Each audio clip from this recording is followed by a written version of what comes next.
The telegram crumpled in Eleanor's trembling hand as she stood alone on the dusty platform of Silver Creek Depot, her trunk beside her like a tombstone marking the death of her dreams. The man who'd promised her marriage, a home, a future, had vanished without a trace, leaving her stranded 2,000 miles from Boston with nothing but the clothes on her back and a heart full of betrayal. As the last train's whistle faded into the Montana wilderness, a shadow fell across her tear-stained face. A weathered cowboy stood before her, his voice cutting through her despair. "Ma'am, looks like you could use some help." Before we begin this tale of heartbreak turned to hope, I invite you to follow Eleanor's journey from abandonment to unexpected love. Comment below which city you're watching from. I'd love to know how far this story of the American frontier has traveled. The spring sun of 1876 cast long shadows across the Silver Creek Depot platform as Eleanor Parker pressed her gloved hand against her chest, trying to still her racing heart. The telegram from the station master felt like it weighed 1,000 pounds in her other hand, each word a nail in the coffin of her carefully constructed future. "I'm terribly sorry, miss. The station master, a portly man named Hollis with kind eyes behind wire-rimmed spectacles, said softly, "I've asked around town for 3 days now. Nobody's heard of a Thomas Whitmore, and there ain't no Whitmore ranch within 50 miles of here. I checked with the land office myself." Eleanor's legs threatened to give way beneath her burgundy traveling dress, the finest she owned, chosen specifically to impress the man she was supposed to marry. She gripped the edge of the ticket window for support, her knuckles white beneath her lace gloves. "But his letters," she whispered, her voice catching. 23 letters over 8 months. He described the ranch, the cattle, the view of the mountains from the front porch where we'd sit together in the evenings. He sent me money for the train fare. Hollis shifted uncomfortably, his boots scraping against the wooden planks. "Miss Parker, I hate to say it, but it wouldn't be the first time some scoundrel lured a respectable woman out here with false promises. These mining towns and frontier settlements, they attract all sorts." The truth of his words hit Eleanor like a physical blow. She closed her eyes, seeing Thomas's handwriting in her mind. Elegant, educated, full of poetry and promises. How could words that had seemed so sincere be nothing but elaborate lies? Is there anyone you can telegraph back east?" Hollis asked gently. "Family who might send you fare for the return journey?" Eleanor's bitter laugh escaped before she could stop it. "Family? Mr. Hollis, I sold everything I owned to make this journey. My position as a governess, my few pieces of jewelry from my late mother, even my books, all gone. My uncle made it clear when I left Boston against his wishes that I was no longer welcome in his home. He said I was a fool to trust a man I'd never met, and I suppose, her voice broke. I suppose he was right. She thought of Uncle Clarence's cold gray eyes, the way he'd turned his back on her at the Boston station. "You make your bed. You lie in it, Eleanor," he'd said. "Don't come crying to me when this fantasy of yours crumbles." The depot had grown quiet around them. The last train of the day had departed an hour ago, its smoke long dissipated into the clear Montana sky. The few passengers who'd disembarked had been met by waiting families or had purposefully stridden toward the town proper. Only Eleanor remained, a statue of abandonment in burgundy wool. "The Hayworth boarding house might," Hollis began, but Eleanor shook her head.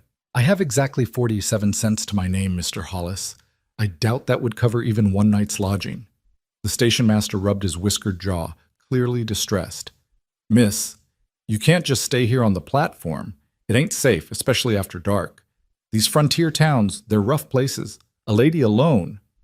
Eleanor understood what he wasn't saying. She'd already noticed the hungry looks from some of the men who'd passed through the depot.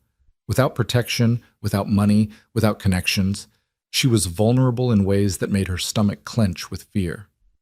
"Perhaps," she began, then stopped. Perhaps what? She could offer to work for her keep, but she'd already seen how the saloon girls were regarded in the brief glimpse she'd had of Silver Creek's main street. That wasn't a path she could take, no matter how desperate her circumstances. The sun was sinking lower, painting the mountains in shades of gold and crimson. It would have been beautiful if it hadn't felt like a countdown to catastrophe. Eleanor picked up her trunk, heavy with the trousseau she'd sewn with her own hands, the linens and clothes for a married life that would never be, and moved to one of the benches under the depot's overhanging roof. "Miss Parker," Hollis said, wringing his hands, "I get off duty in an hour. I wish I could offer you shelter, but my wife, she's particular about propriety, and taking in an unmarried woman—" "I understand," Eleanor said quietly, though understanding and accepting were two different things entirely. "Thank you for your efforts to find Thomas. At least now I know the truth." Hollis retreated to his office, occasionally peering out at her through the window with worry etched across his features.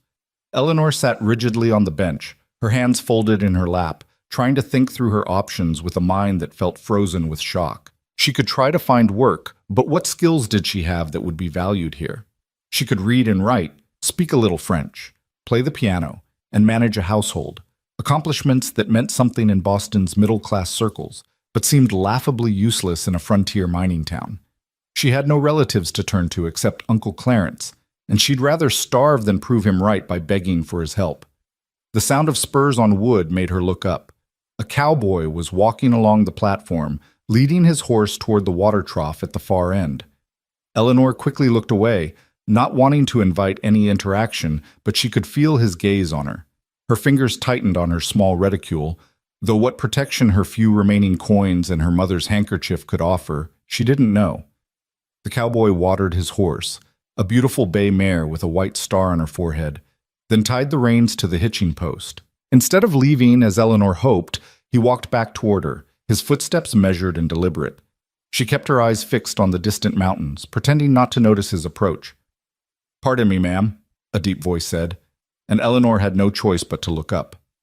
The man standing before her was perhaps 35, with sun-weathered skin and eyes the color of sage honey.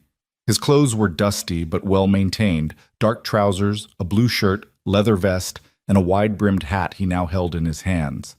There was something in his bearing that spoke of quiet strength rather than the swaggering bravado she'd observed in many of the men here. "James McAllister, ma'am," he said, not stepping any closer, maintaining a respectful distance that Eleanor appreciated. "I don't mean to intrude, but Hollis mentioned you might be in some difficulty, said you'd come out to meet someone who wasn't what he claimed to be." Heat flooded Eleanor's cheeks. Of course, her humiliation was already the talk of the town, the foolish Eastern woman who'd fallen for a confidence man's scheme. "I appreciate your concern, Mr. McAllister," she said stiffly, "but my circumstances are my own affair." He nodded, not seeming offended by her cold tone. "That's true enough, ma'am, but Silver Creek ain't no place for a lady alone after dark and the sun's about to set. I've got a sister runs a respectable boarding house in Willow Springs, that's about 40 miles west. She's always looking for help, someone educated who can keep books, maybe teach the local children their letters. Room and board included, and fair wages besides." Eleanor studied his face, looking for signs of deception or ulterior motives. After Thomas's betrayal, how could she trust anyone? "And why would you concern yourself with a stranger's troubles, Mr. McAllister?" A shadow crossed his features. "Let's say I've seen what happens to decent folks when they get caught in desperate circumstances out here. My sister Margaret, she came out as a mail-order bride 5 years back. Lucky for her, the man was honest and they're happy now, but—" He paused, seeming to weigh his words. "I've seen it go the other way too many times. Good women destroyed by the harshness of this place, by men who see them as nothing more than, well—" He pulled something from his vest pocket, a leather wallet worn soft with use. "The evening train to Willow Springs comes through in 2 hours. Tickets $3.50. He placed 4 silver dollars on the bench beside Eleanor, careful not to touch her or crowd her space. "That'll get you there with enough left for a meal on the way." Eleanor stared at the coins, their surface gleaming in the dying light. "I can't accept charity, Mr. McAllister." "It ain't charity," he said firmly. "It's a loan, if that sits better with you. Once you're settled at Margaret's place, you can pay it back when you're able. She really does need the help, got more business than she can handle, and a head for numbers like a sieve. You'd be doing her a favor." "Why should I believe you?" Eleanor asked, the question escaping before she could stop it. "How do I know this isn't another trap, another lie?" James McAllister reached into his pocket again, this time pulling out a worn photograph. He held it out to Eleanor, who took it with trembling fingers.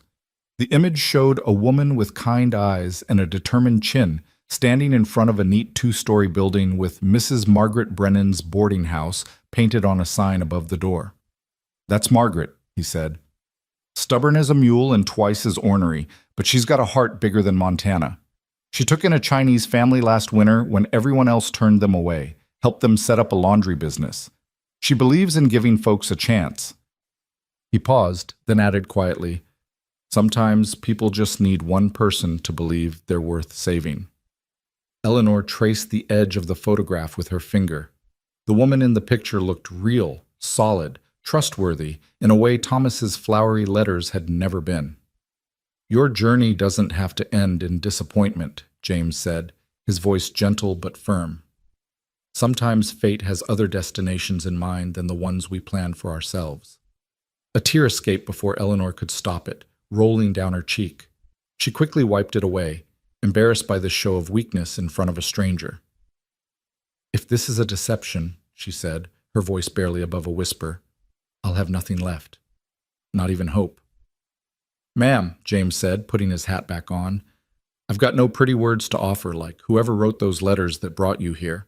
All I can give you is plain truth. My sister needs help, you need work and safety, and that train ticket will get you to both." He touched the brim of his hat. "I'll send a telegram ahead. Let Margaret know to expect you. She'll be at the station." He turned to leave, then paused. "What name should I give her?" "Eleanor," she said, making a decision that felt like stepping off a cliff. "Eleanor Parker." "Miss Parker," he said with a nod. "You've got courage coming all this way on faith alone. That kind of courage deserves better than abandonment on a depot platform.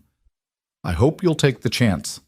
He walked back to his horse, mounted with an easy grace, and rode toward town without looking back. Eleanor sat staring at the 4 silver dollars, weighing them in her palm. They were heavy, real in a way Thomas's promises had never been. The depot was growing darker, shadows lengthening across the platform. Soon Hollis would close the station for the night, and she'd be truly alone. Eleanor could see shapes moving in the darkness beyond the depot, men from the saloons beginning their nightly revelries. How long before one of them noticed a woman alone? How long before desperation drove her to choices that would destroy not just her reputation but her soul? She thought of the photograph, of Margaret Brennan's steady gaze. A woman who took in strangers, who helped Chinese families when no one else would. It could be another trap, another disappointment. But what choice did she have? Eleanor picked up the silver dollars and walked to the ticket window where Hollis was tallying his daily receipts. "Mr. Hollis," she said, her voice stronger than it had been all day, "I'd like to purchase a ticket to Willow Springs on the evening train." His face brightened with relief. "Oh, thank the Lord, Miss Parker. I've been worrying myself sick about you. McAllister's a good man. If he says his sister will help you, then she will. The McAllisters, they're quality folks." As Hollis prepared her ticket, Eleanor asked, "You know them well?" "Known James McAllister near 10 years, Hollis said, counting out her change. "He runs cattle up near Sweetwater Ranch, about 15 miles from here. Lost his wife to fever 3 winters back. Terrible sad that was. Since then, he's been looking after his sister something fierce. Rides to Willow Springs every month to check on her, make sure she's not working herself to death." He handed Eleanor her ticket. "You can trust him, Miss Parker. In all my years here, I've never known him to break his word." Eleanor held the ticket like a lifeline, this small piece of paper that represented a future, uncertain though it might be. The evening train's whistle sounded in the distance, and she gathered her courage along with her trunk. "Miss Parker," Hollis called as she moved toward the platform edge where passengers would board. "I'm real sorry about what happened with that Whitmore fellow. You deserved better." She managed a small smile. "Thank you, Mr. Hollis. Perhaps I'll find better in Willow Springs." The train arrived in a cloud of steam and smoke, its lamplight cutting through the gathering darkness. The conductor helped Eleanor with her trunk, and she found a seat by the window in the ladies' car. As the train pulled away from Silver Creek, she pressed her face to the glass, watching the depot fade into darkness. She thought she saw a lone rider on a bay horse watching from a distant rise, but it might have been her imagination. Eleanor settled back in her seat, closing her eyes against the tears that threatened to fall. Thomas Whitmore had promised her love, security, a home of her own. He'd painted pictures with his words of sunset dinners and peaceful mornings, of a life filled with purpose and belonging. All lies. But James McAllister had offered her something different. Not promises of love or happiness, but simply a chance. A chance to work, to earn her keep, to rebuild her life from the ashes of her destroyed dreams. It wasn't what she'd come west for, but perhaps it was what she needed. The train rocked gently as it picked up speed, carrying her away from one ending toward what she hoped would be a beginning. Eleanor pulled her mother's handkerchief from her reticule, breathing in the faint scent of lavender that still clung to it. "Give me strength, Mama," she whispered to the darkness outside the window. "I'm so far from home, and I don't know if I'm making another terrible mistake." The conductor came through, lighting the lamps in the car. A few other passengers were scattered throughout. A mother with 2 sleeping children, an elderly man reading a newspaper, a young couple whispering together. Normal people living normal lives, unlike Eleanor, whose entire existence had been upended in the space of an afternoon. She unfolded the telegram one more time, reading the station master's words. No record of Thomas Whitmore. No Whitmore Ranch in vicinity. Suspect fraudulent correspondence. Fraudulent correspondence. Such clinical words for such devastating betrayal. Eleanor wondered if Thomas Whitmore was even his real name. Had anything in his letters been true? The stories about his childhood in Virginia, his time fighting in the war, his dreams of building a cattle empire in Montana, all fabrications designed to lure her into what? What had been his plan when she arrived? To abandon her immediately, or had something spooked him? It didn't matter now. What mattered was surviving, rebuilding, finding a way forward that didn't involve returning to Boston in shame. Uncle Clarence would never let her forget this failure, would use it as evidence that women were too emotional, too trusting to make their own decisions. She'd rather scrub floors in Montana than give him that satisfaction. The train climbed steadily into the mountains, the engine laboring against the grade. Eleanor watched the landscape change from prairie to pine forest, the trees pressing close to the tracks like watchful sentinels. Somewhere out there, wolves hunted and bears roamed. The wilderness was beautiful but unforgiving, much like the frontier itself. A few hours into the journey, the conductor announced a brief stop for water and coal. Eleanor stepped onto the platform to stretch her legs, breathing in the sharp mountain air. The station here was even smaller than Silver Creek's, just a water tower and coal depot with a tiny office. "Miss Parker?" Eleanor turned to find a woman approaching, tall and angular, with steel gray hair pulled back in a severe bun. For a moment, Eleanor's heart sank, thinking this might be Margaret Brennan and finding her appearance forbidding. "I'm Mrs. Hartley," the woman said. "I run the Harvey House restaurant here. Hollis from Silver Creek telegraphed ahead, said you might need a decent meal, said it was paid for already." Eleanor's throat tightened. Even in his worry, the station master had thought of her comfort. "That's very kind, but I couldn't—" "Nonsense," Mrs. Hartley interrupted. "You look dead on your feet, girl, and the food's already prepared. Come on, we've only got 15 minutes.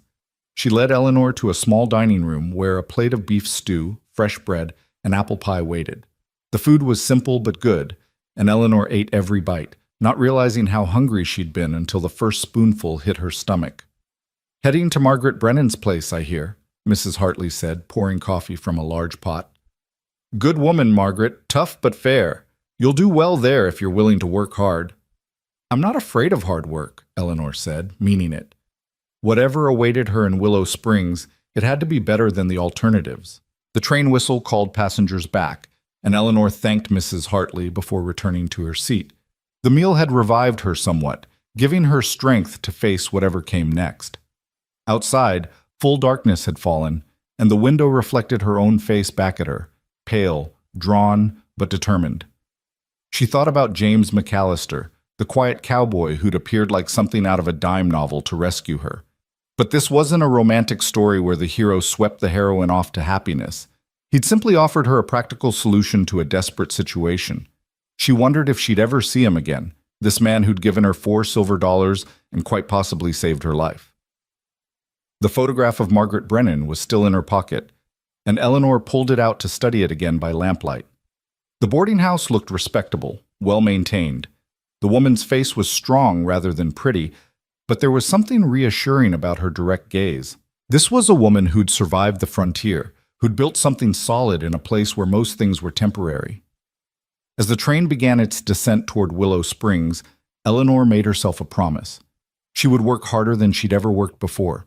She would prove herself worthy of this second chance, would repay James McAllister's kindness not just with money, but by becoming someone who helped others as she'd been helped. She would not let Thomas Whitmore's betrayal define her or destroy her. The lights of Willow Springs appeared in the distance, scattered like fallen stars across the valley floor. The town was larger than Silver Creek, more established. Eleanor could see proper streets laid out in a grid, the spire of a church, what looked like a school. This was a place trying to be civilized, trying to grow beyond its rough origins. The train slowed, brakes squealing against the rails. Eleanor gathered her things, her heart pounding with a mixture of fear and hope. What if Margaret Brennan wasn't there? What if this was all another deception? What if she couldn't do the work required? What if? What if? What if? The doubts circled like vultures. But then the train stopped, and through the window, Eleanor saw her. The woman from the photograph standing on the platform with a lantern in her hand, scanning the windows of the cars. When their eyes met, Margaret Brennan smiled, and it transformed her stern face into something warm and welcoming. Eleanor stepped off the train on shaking legs, her trunk handed down by the conductor.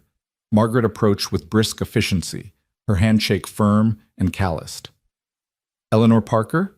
she asked, though it wasn't really a question. "I'm Margaret Brennan. My brother telegraphed that you'd be coming. Said you've had a rough time of it, but that you're educated and looking for honest work." "Yes, ma'am," Eleanor said, finding her voice. "I'm grateful for the opportunity." "None of that, ma'am, business," Margaret interrupted, though not unkindly. "Call me Margaret. We don't stand on ceremony here. Can you really keep books? My ledgers are a disaster, and the tax assessor is coming next month." "I can," Eleanor said with growing confidence. "I managed my uncle's household accounts for 3 years." "Good. Can you read and write well enough to teach?" "I was a governess in Boston before I came west." Margaret's expression softened slightly.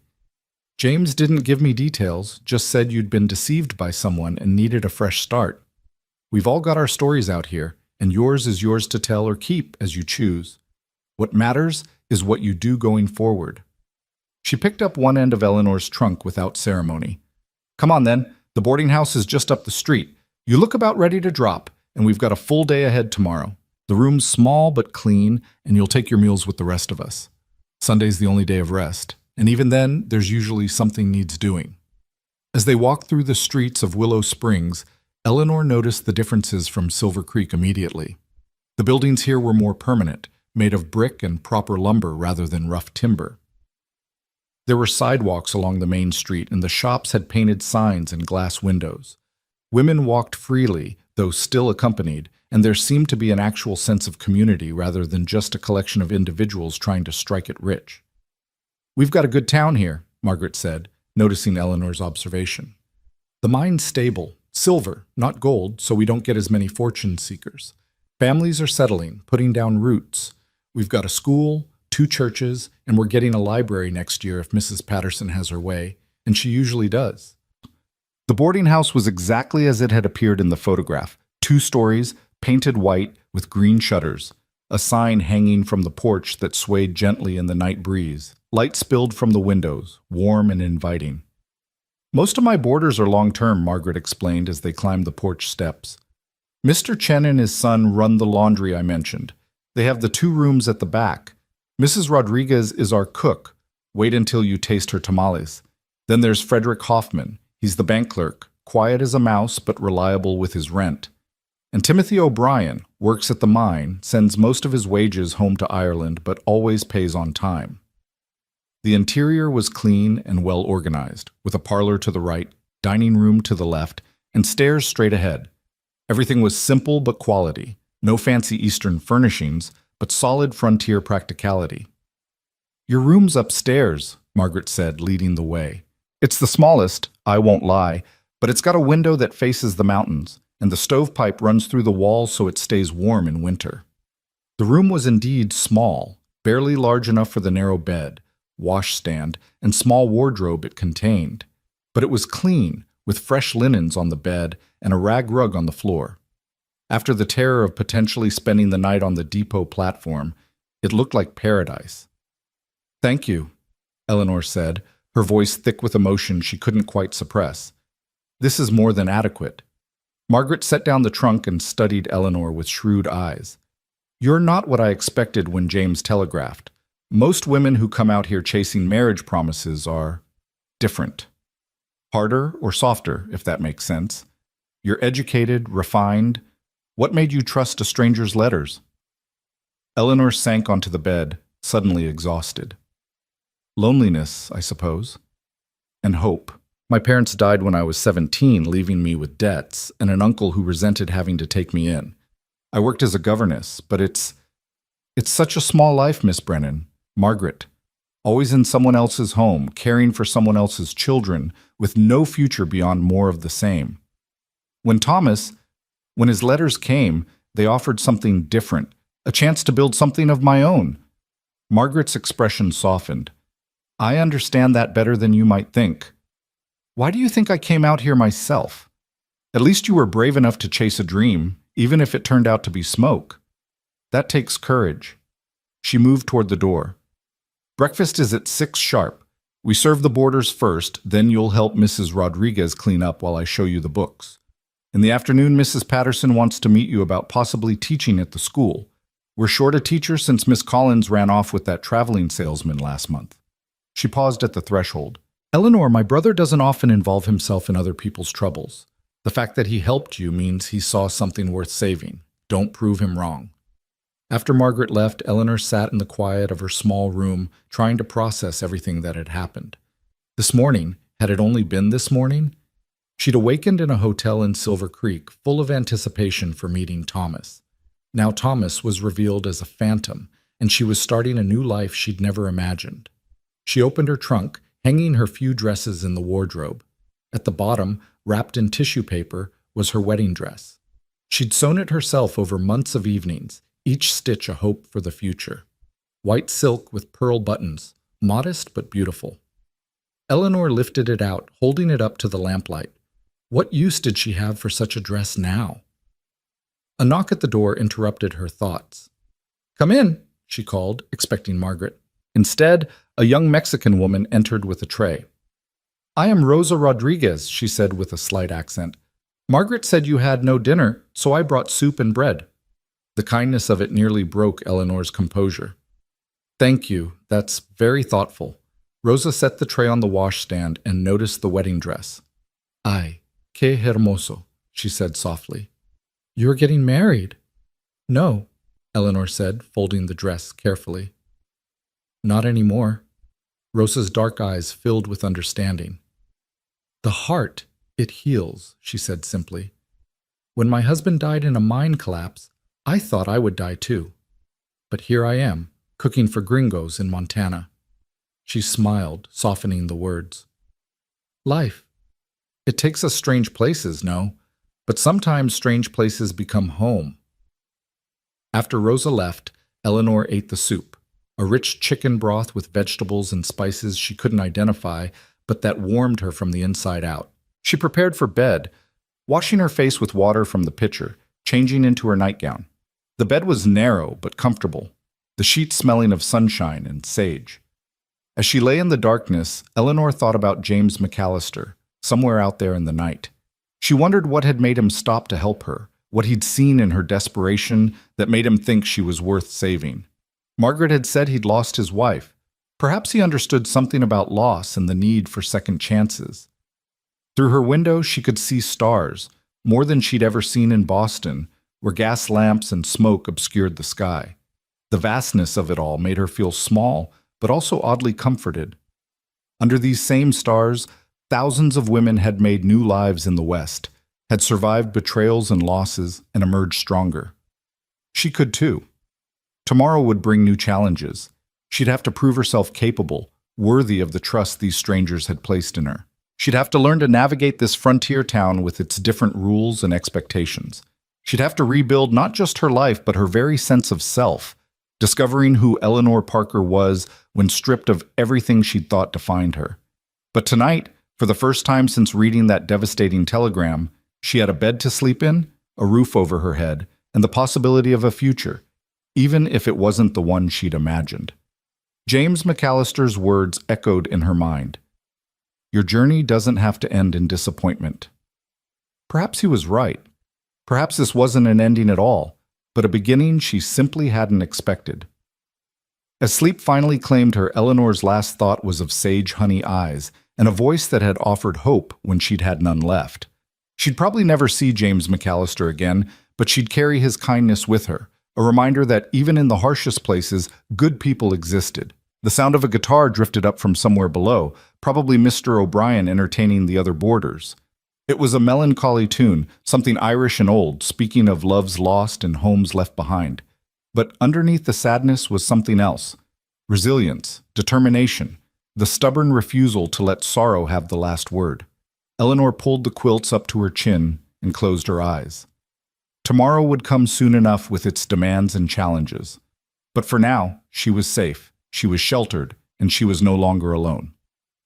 In a frontier town 2,000 miles from everything she'd known, Eleanor Parker began the slow process of rebuilding herself from the ashes of her abandoned dreams. The depot at Silver Creek seemed like something from another lifetime already, that platform where she'd stood paralyzed by despair.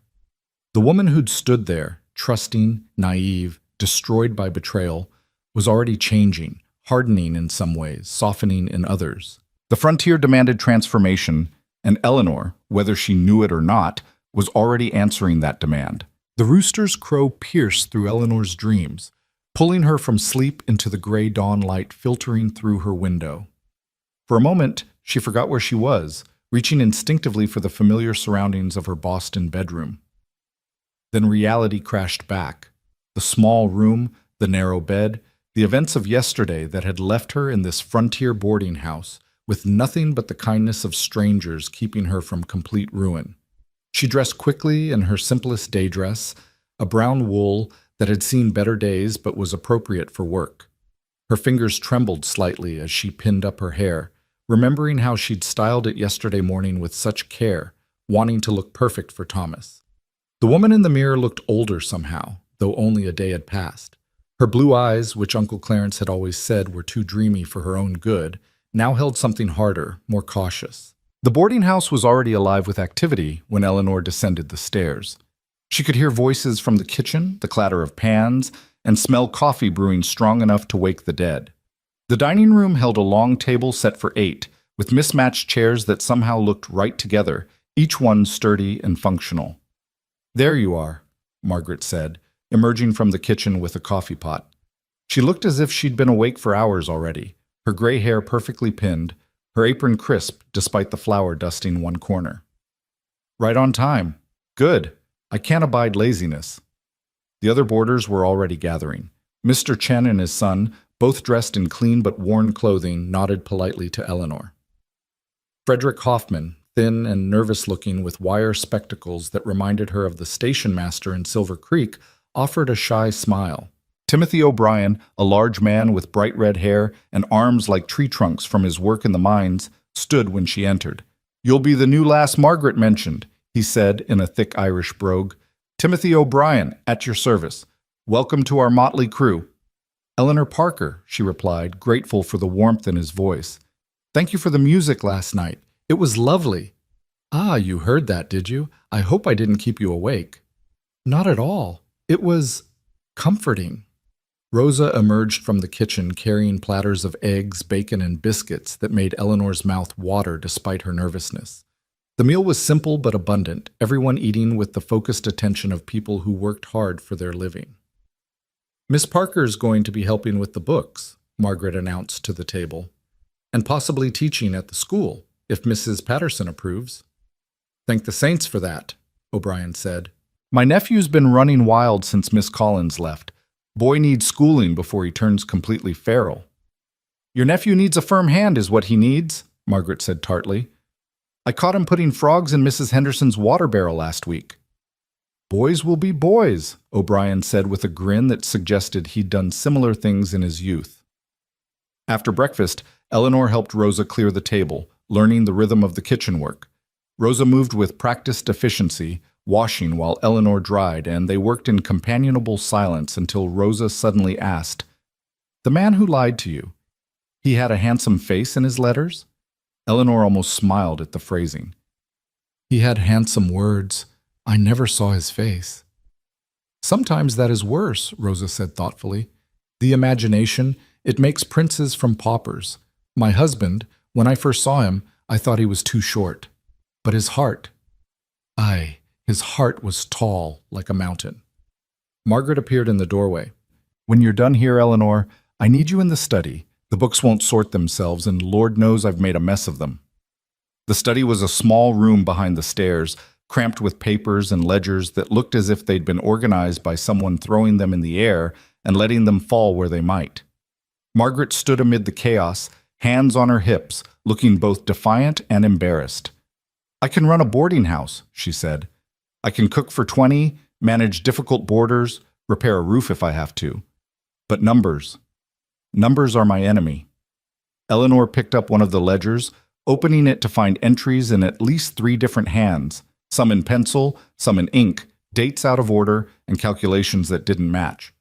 "How long since these were properly kept?" she asked, trying not to sound horrified. 6 months, maybe 7. I had a man who helped, but he took off for the goldfields in the Black Hills. Margaret sighed.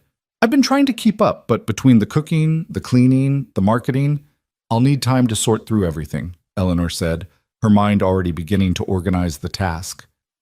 "Several days at least to understand the system, then I can create something more manageable." "You can actually make sense of this mess?" "My uncle was a merchant," Eleanor explained. "His books were complex, multiple suppliers, credit accounts, seasonal variations. This is actually less complicated, just disorganized." Margaret's relief was palpable. "Thank God James found you. I've been dreading the tax assessor's visit like it was the second coming." She left Eleanor to begin sorting through the papers, and for the first time since arriving in Montana, Eleanor felt genuinely useful. This was something she could do, something that required her skills rather than just her desperation. She organized the receipts by date, separated income from expenses, began creating a system that would make sense not just to her, but to Margaret as well. The morning passed quickly, punctuated only by Rosa bringing her coffee and a slice of pound cake. "For the brain," she said with a wink. "Numbers make me hungry just looking at them." Around noon, Margaret reappeared. "Mrs. Patterson is here to meet you about the teaching position. Try not to let her intimidate you. She's got opinions about everything and isn't shy about sharing them." Mrs. Patterson turned out to be a formidable woman in her 60s, with silver hair arranged in an elaborate style that belonged more in a Boston parlor than a frontier town. Her dress was purple silk, impractical but impressive, and she carried herself like a queen granting an audience. "So you're the young woman from Boston," she said, examining Eleanor through a lorgnette that seemed entirely for show. "Margaret says you're educated." "Where?" "Miss Penelope's Academy for Young Ladies," Eleanor replied. "Then 3 years as a governess for the Hartwell family on Beacon Hill." "The shipping Hartwells?" "Yes, ma'am." Mrs. Patterson's demeanor thawed slightly. "I knew Catherine Hartwell when we were girls. How is she?" "She passed away 2 years ago. Consumption." "Ah." Mrs. Patterson's face softened with genuine sadness. "We corresponded until the end. She mentioned a governess she was fond of, very accomplished," she said. "That would have been you?"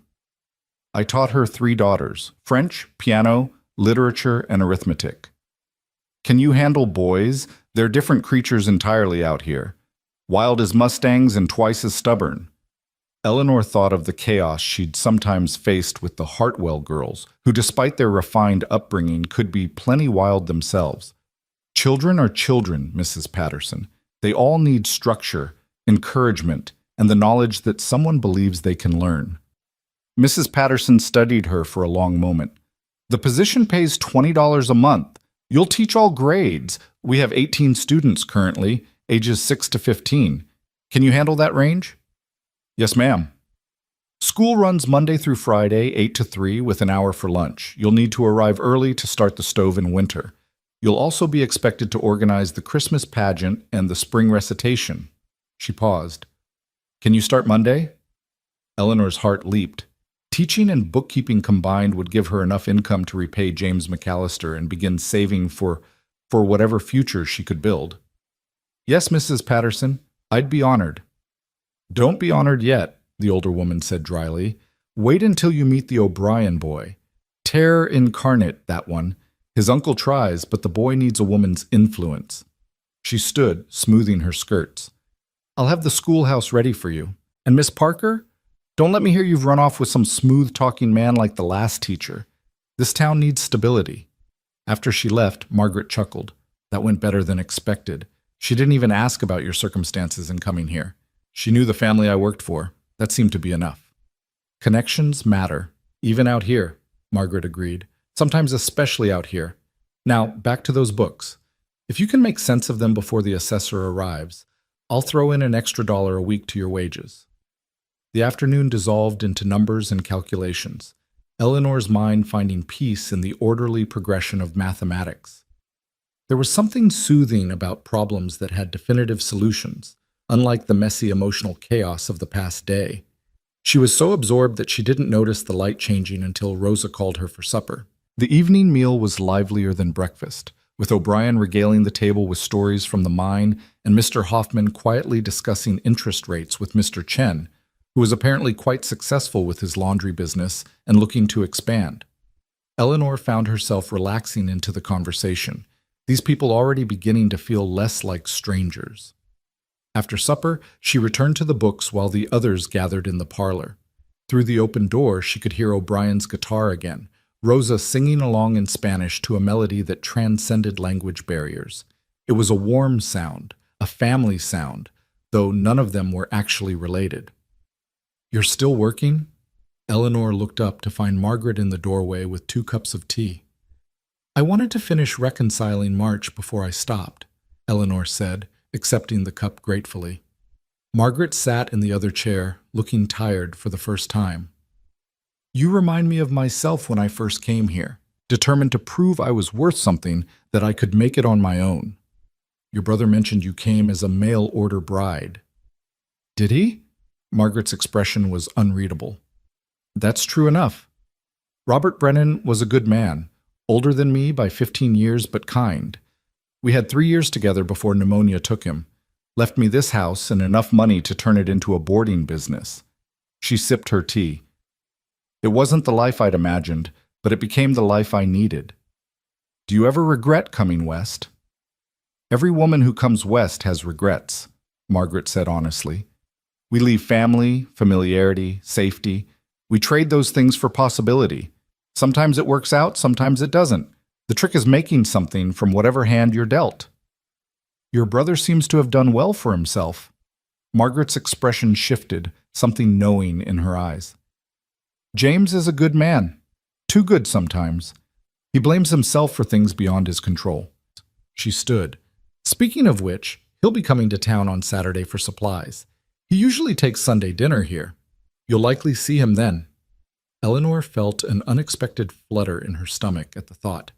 I should thank him properly for his help. Just don't let him brush it off as nothing, Margaret advised. He needs to know his kindness matters, that it makes a difference. He's been too long in his own grief, convincing himself he has nothing left to offer anyone. Later, in her small room, Eleanor wrote a letter to Uncle Clarence, not asking for help or admitting defeat, but simply informing him she'd secured respectable employment in Montana and would write again when settled. She sealed it before she could second-guess herself, knowing he'd read between the lines, understand that Thomas Whitmore had been a fiction. Let him have his satisfaction. She was beyond caring about his opinion now. The next days fell into a rhythm. Mornings helping Rosa, then hours with the ledgers, watching order emerge from chaos. She visited the schoolhouse with Mrs. Patterson, finding it better equipped than expected with McGuffey readers, a globe, and even a small collection of books for a lending library. The students she'd meet on Monday were a mix of backgrounds, miners' children, merchants' offspring, Even two Chinese children whose presence caused some grumbling that Mrs. Patterson silenced with a look that could freeze fire. Friday evening brought unexpected excitement when O'Brien burst through the door with news. There's been a strike at the northern shaft. Not gold, mind you, but silver rich enough to make everyone's shares worth something.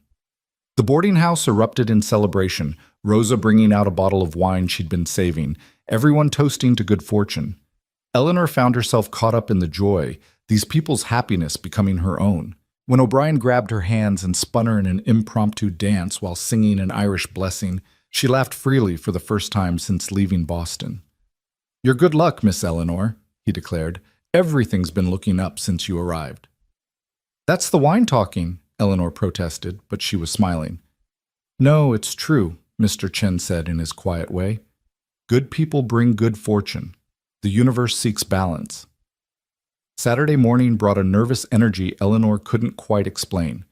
She found herself taking extra care with her appearance, telling herself it was because she'd be working at the front desk, helping Margaret with arriving guests.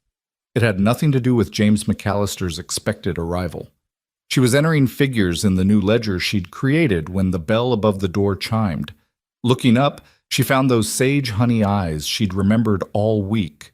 James McAllister stood in the doorway, hat in hand, looking wind-worn and dusty from the ride, but somehow more solid and real than anything else in the room. "Miss Parker," he said with a slight nod. "You're looking well. The position suits you?"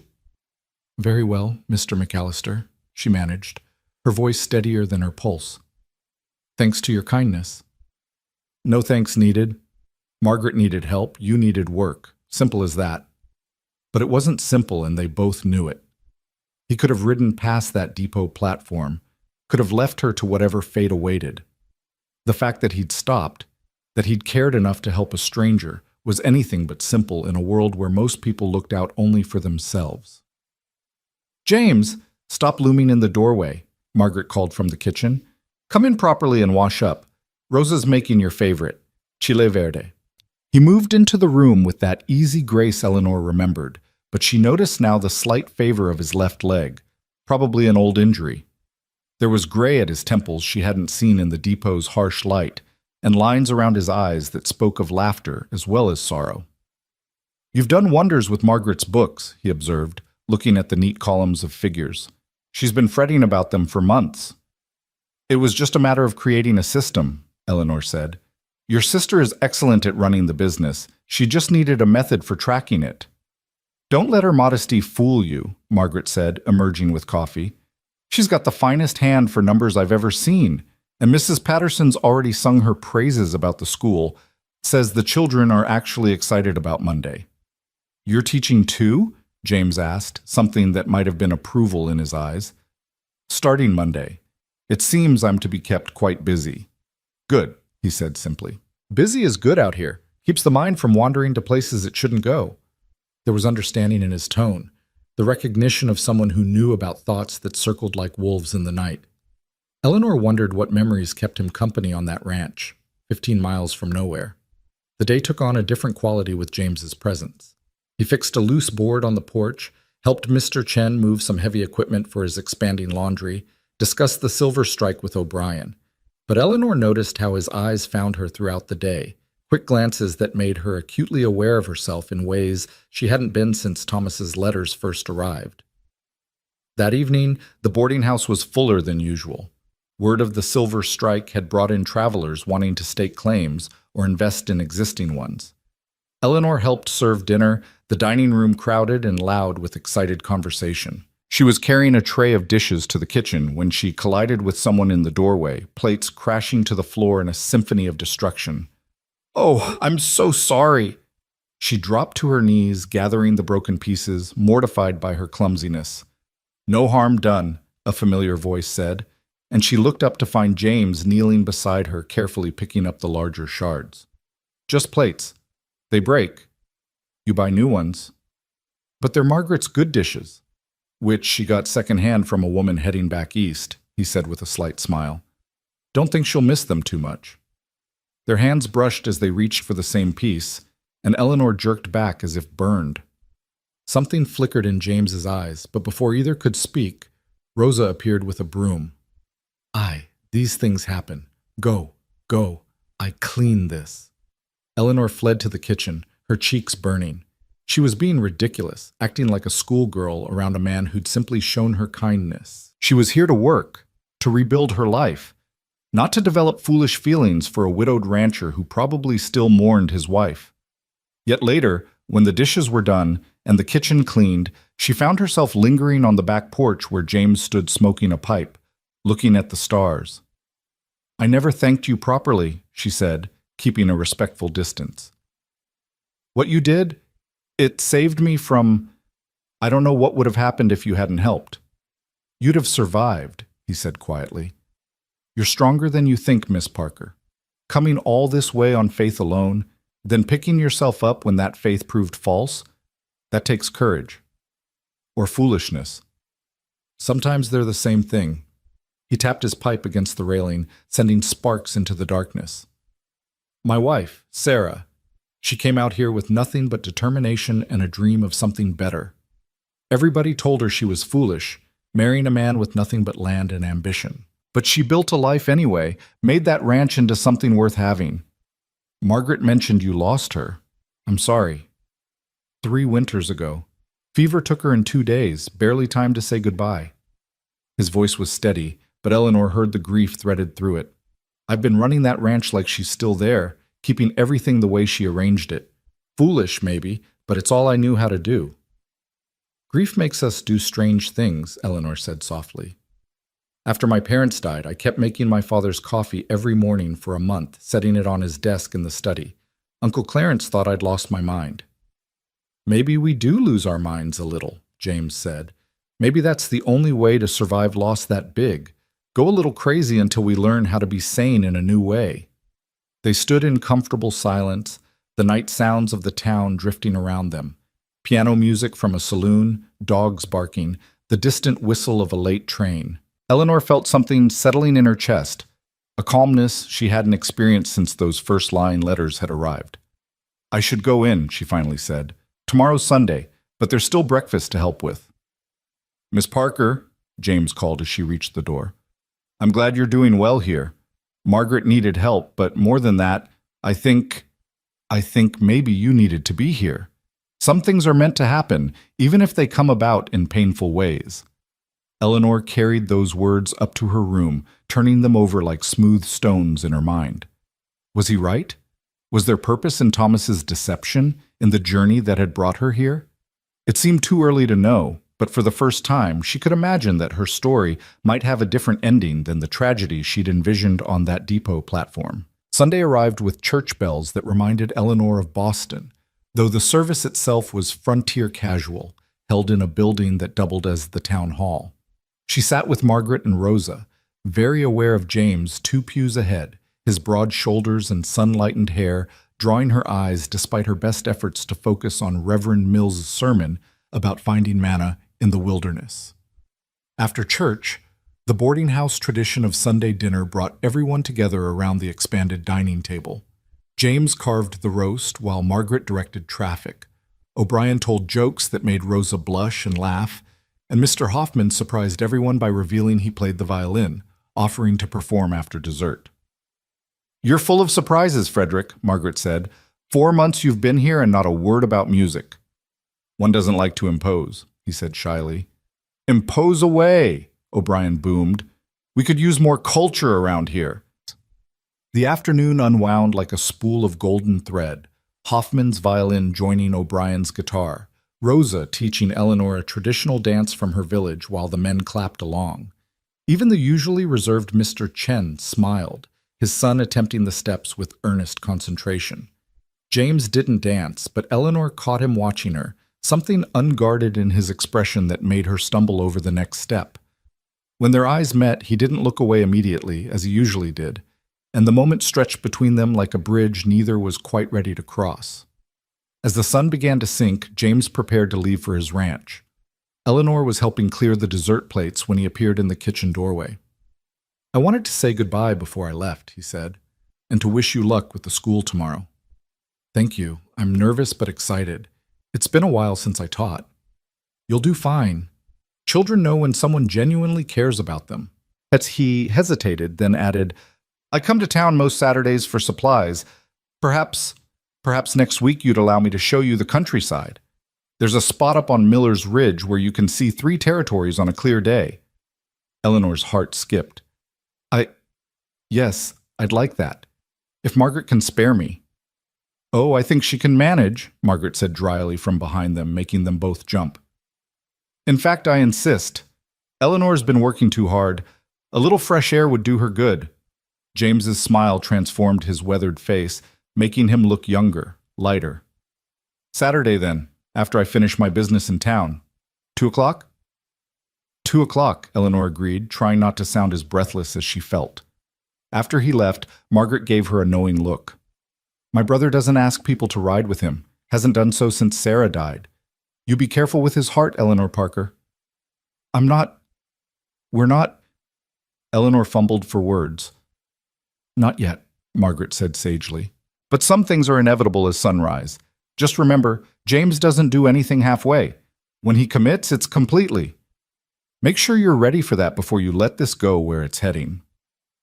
That night, Eleanor lay awake thinking about unexpected journeys and unplanned destinations. A week ago, she'd been abandoned, desperate, certain her life was over. Now she had work, purpose, even the possibility of something she didn't dare name yet.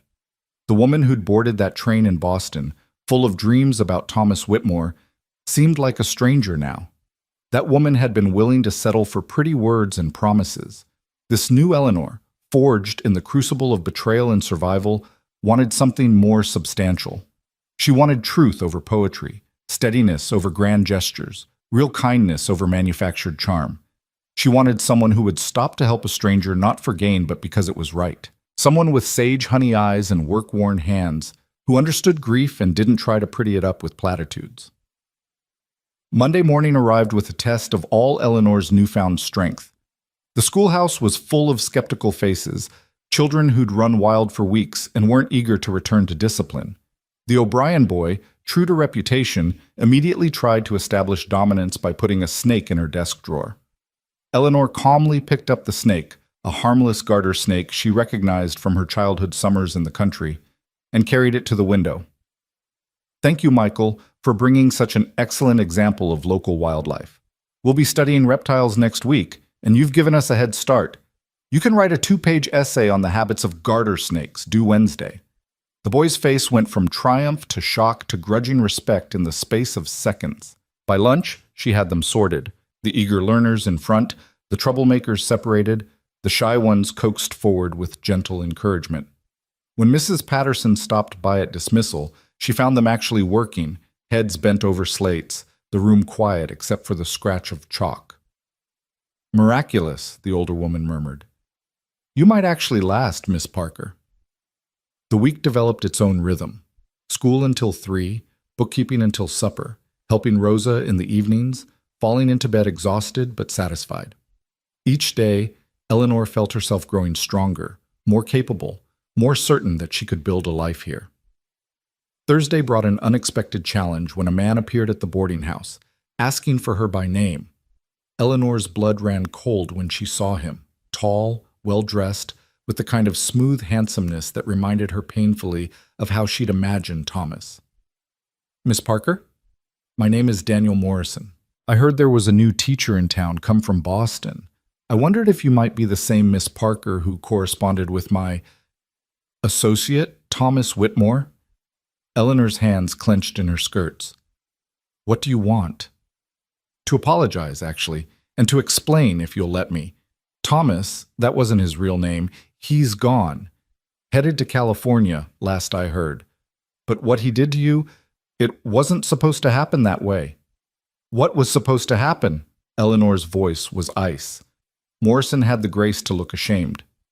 He was supposed to marry you, actually, set up a legitimate household, but then he got word that his past was catching up. Debts, angry husbands, the law. He ran rather than face it, left you stranded. I only just learned about it when I came through Silver Creek. And you've come to, what? Absolve your conscience? To make amends, if possible. He pulled out a wallet. The money he took from you, the fare and expenses, I'd like to repay it. Eleanor looked at the bills he offered. Probably $50 or more. Enough to change everything, to give her choices she didn't currently have. But taking it felt like accepting that what had happened to her was a transaction, something that could be balanced with money. No, she said firmly. I don't want your money or your apologies. What's done is done. I've made my own way, and I'll continue to do so without charity from confidence men or their associates. Morrison studied her with something like admiration. You're not what I expected. Thomas said you were sweet, biddable, easy to manipulate. Thomas never knew me at all. He knew a fiction I presented in letters, just as I knew only his lies. Now please leave. I have work to do. He left, but not before saying, You're better off without him, Miss Parker. You've got steel in you. Thomas wouldn't have known what to do with that. Eleanor stood shaking in the doorway until Margaret appeared, drawn by some instinct for trouble. Who was that? A ghost, Eleanor said. One I just put to rest. Margaret squeezed her shoulder. Good. The past has no business interfering with the future. Speaking of which, you might want to get cleaned up. Tomorrow's Friday, which means Saturday's coming, and unless I miss my guess, you'll be thinking about what to wear for that ride with James. Eleanor blushed, but didn't deny it. She was thinking about Saturday, about the promise of open sky and honest company, about the possibility that her journey west might lead somewhere she'd never expected, but exactly where she needed to be. That night, she wrote in the journal she'd started keeping, I came west believing I knew what I wanted. A husband, a home, a family of my own.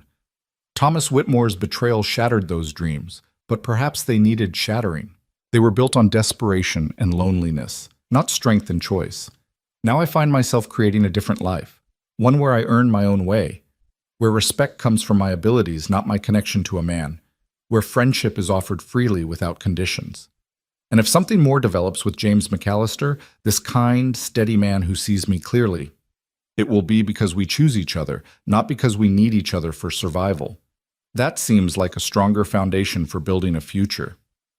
Saturday dawned clear and warm, the kind of perfect spring day that made the Montana Territory show off its spectacular beauty. Eleanor had changed dresses 3 times before settling on her blue calico. Pretty, but practical, appropriate for riding. She'd borrowed Rosa's wide-brimmed hat to protect against the sun and tried not to pace as 2 o'clock approached. James arrived promptly, leading a gentle mare alongside his own mount. Her name's Buttercup, he said, with a slightly embarrassed smile. Sarah named her for her golden coat. She's sweet-tempered and sure-footed. Eleanor stroked the mare's nose, feeling the soft warmth of her breath. She's beautiful. Can you ride? I should have asked before. A little. We had horses when I was young before. She trailed off, not wanting to discuss her family's financial collapse. Before life changed things, James finished gently. I understand. Come on, let's get you mounted. Margaret's watching from the window, and if we don't leave soon, she'll find some emergency that needs attending. He helped her mount with careful propriety, his hands steady at her waist just long enough to ensure she was secure. They rode through town at an easy walk, people calling greetings that James returned with nods and Eleanor with smiles. She was part of this community now, recognized, belonging in a way she hadn't belonged anywhere since her parents' deaths. Once past the town limits, the land opened up in waves of grass and wildflowers. James led them along a trail that wound steadily upward, through stands of pine and aspen, across clear streams that chuckled over stones. He rode easily, naturally, like the horse was an extension of himself, occasionally pointing out landmarks or wildlife. There's an eagle's nest in that dead pine, he said, indicating a tall skeleton of a tree. Been there 6 years now. They come back every spring, raise their young, then head south for winter. That consistency, that faithfulness. It's something, isn't it? They climbed steadily for an hour before reaching the ridge. James helped her dismount, and they stood together looking out at a view that stole Eleanor's breath. Mountains stretched in every direction, some still crowned with snow, valleys green between them, and the silver ribbon of a river winding through it all. It's magnificent, Eleanor breathed. Sarah loved it up here, James said quietly. Said it made our troubles seem small, seeing all this space that doesn't care about human problems. He paused, then added, This is the first time I've been here since she died. Couldn't face it alone. But you're not alone now, Eleanor said softly. He turned to look at her, and something shifted in the air between them, a recognition of possibility that hadn't been there before. No, he agreed. I'm not. They spread a blanket Margaret had packed and shared the simple lunch, bread, cheese, early strawberries from Rose's garden. James told her about his ranch, the cattle, his plans to expand into horse breeding. Eleanor told him about her students, the small victories of getting them to love learning, the way the Chen children were teaching the others Chinese words at recess. You're good for this town, James said. Good for the children, good for Margaret. He hesitated, then added quietly, good for me. You've reminded me that life keeps moving forward, whether we're ready or not. You saved me, Eleanor said simply. Not just from that depot platform, but from becoming someone bitter and broken. Your kindness, when you had no reason to offer it, that changed everything. I had reasons, James said, his voice rough. When I saw you there, trying so hard to maintain your dignity despite everything crashing down, I saw Sarah. I saw every woman who's taken a chance on the frontier, who's risked everything for the possibility of something better. I couldn't ride past that. The sun was beginning to sink lower, painting the mountains gold and purple. This moment felt suspended outside of time, precious and fragile. Eleanor, James said, using her given name for the first time, I need you to know I'm not looking to replace Sarah. What we had was what it was, and it's gone. But maybe there's room for something new, something different but equally real. I'm not the woman who wrote those letters to Thomas anymore, Eleanor said. That woman was desperate, willing to be whatever someone else wanted. I'm finding out who I really am now, and I like her better. She's stronger, more honest, less willing to accept pretty lies. I don't have any pretty lies, James said with a slight smile. Just a ranch that needs work, a sister who will interfere constantly, and a man who's forgotten how to court a woman properly. But I can offer truth, respect, and time to let things develop naturally. Eleanor felt tears prick her eyes, not of sadness, but of recognition. This was what real possibility looked like. Not grand promises and poetry, but honest words and patient intention. I'd like that, she said. The time, the truth, all of it. James reached over and took her hand, his fingers calloused and warm around hers. They sat in silence, watching the sun paint the sky in shades of rose and gold. Two people who'd been broken by life finding in each other the possibility of wholeness. The ride back was quiet but companionable, their horses walking close enough that occasionally Eleanor's skirt brushed James's leg. The town was lighting lamps as they arrived, windows glowing warm in the gathering dusk. At the boarding house, James helped her dismount, his hands lingering just a moment at her waist. Next Saturday? He asked. Yes, Eleanor said simply. Margaret was waiting in the parlor, trying unsuccessfully to look like she hadn't been watching for them. Good ride? She asked with studied casualness. Perfect, Eleanor said, and meant it. That night, as Eleanor helped with supper, Rosa hummed a love song in Spanish, giving her knowing looks. O'Brien winked when he passed her in the hall, and even Mr. Hoffman smiled more than usual. The whole household seemed to sense that something had shifted, that possibility had taken root. You look happy, Mr. Chen observed quietly as Eleanor served him tea. Real happiness, not the kind people pretend. It suits you. Eleanor thought about that as she prepared for bed. Happiness. Such a simple word for such a complex feeling. She'd thought she'd been happy when Thomas's letters arrived, but that had been desperate relief dressed up as joy. This was different, calmer, deeper, more sustainable. This was happiness built on solid ground rather than wishes. The weeks that followed took on a rhythm as natural as breathing, each Saturday bringing James to town with supplies to sell and business to conduct. Each Saturday, ending with their rides into the surrounding countryside. They explored hidden valleys where wildflowers grew thick as carpet, followed deer trails through stands of ancient pine, sat by streams talking about everything and nothing while their horses grazed nearby. Eleanor discovered that James had a dry humor that emerged slowly, like sun breaking through clouds. He'd make observations about his cattle that had her laughing until her sides hurt, or deliver perfectly timed comments about the town gossips that revealed he noticed far more than his quiet demeanor suggested. In turn, she shared stories of Boston society that seemed absurd now. The elaborate rules and restrictions that had governed her life before Montana's freedom had shown her a different way to exist. "You really had to change gloves 6 times a day?" James asked one afternoon as they sat by Miller's Creek, their feet dangling in the cold water. "Different occasions require different gloves," Eleanor explained, smiling at the memory. "Morning gloves for household tasks, calling gloves for visits, dinner gloves for evening, and heaven forbid you wear the wrong ones. Mrs. Hartwell once sent her daughter back upstairs 3 times for wearing ivory instead of cream. And now?" James gestured at her bare hands, sun-browned from work and teaching.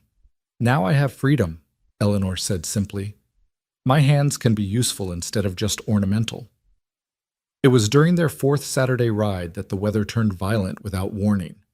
They'd ridden farther than usual, exploring a box canyon James wanted to show her where ancient drawings decorated the rock walls. The sky had been clear when they'd entered the canyon, but as they emerged, black clouds were rolling in from the north like an advancing army.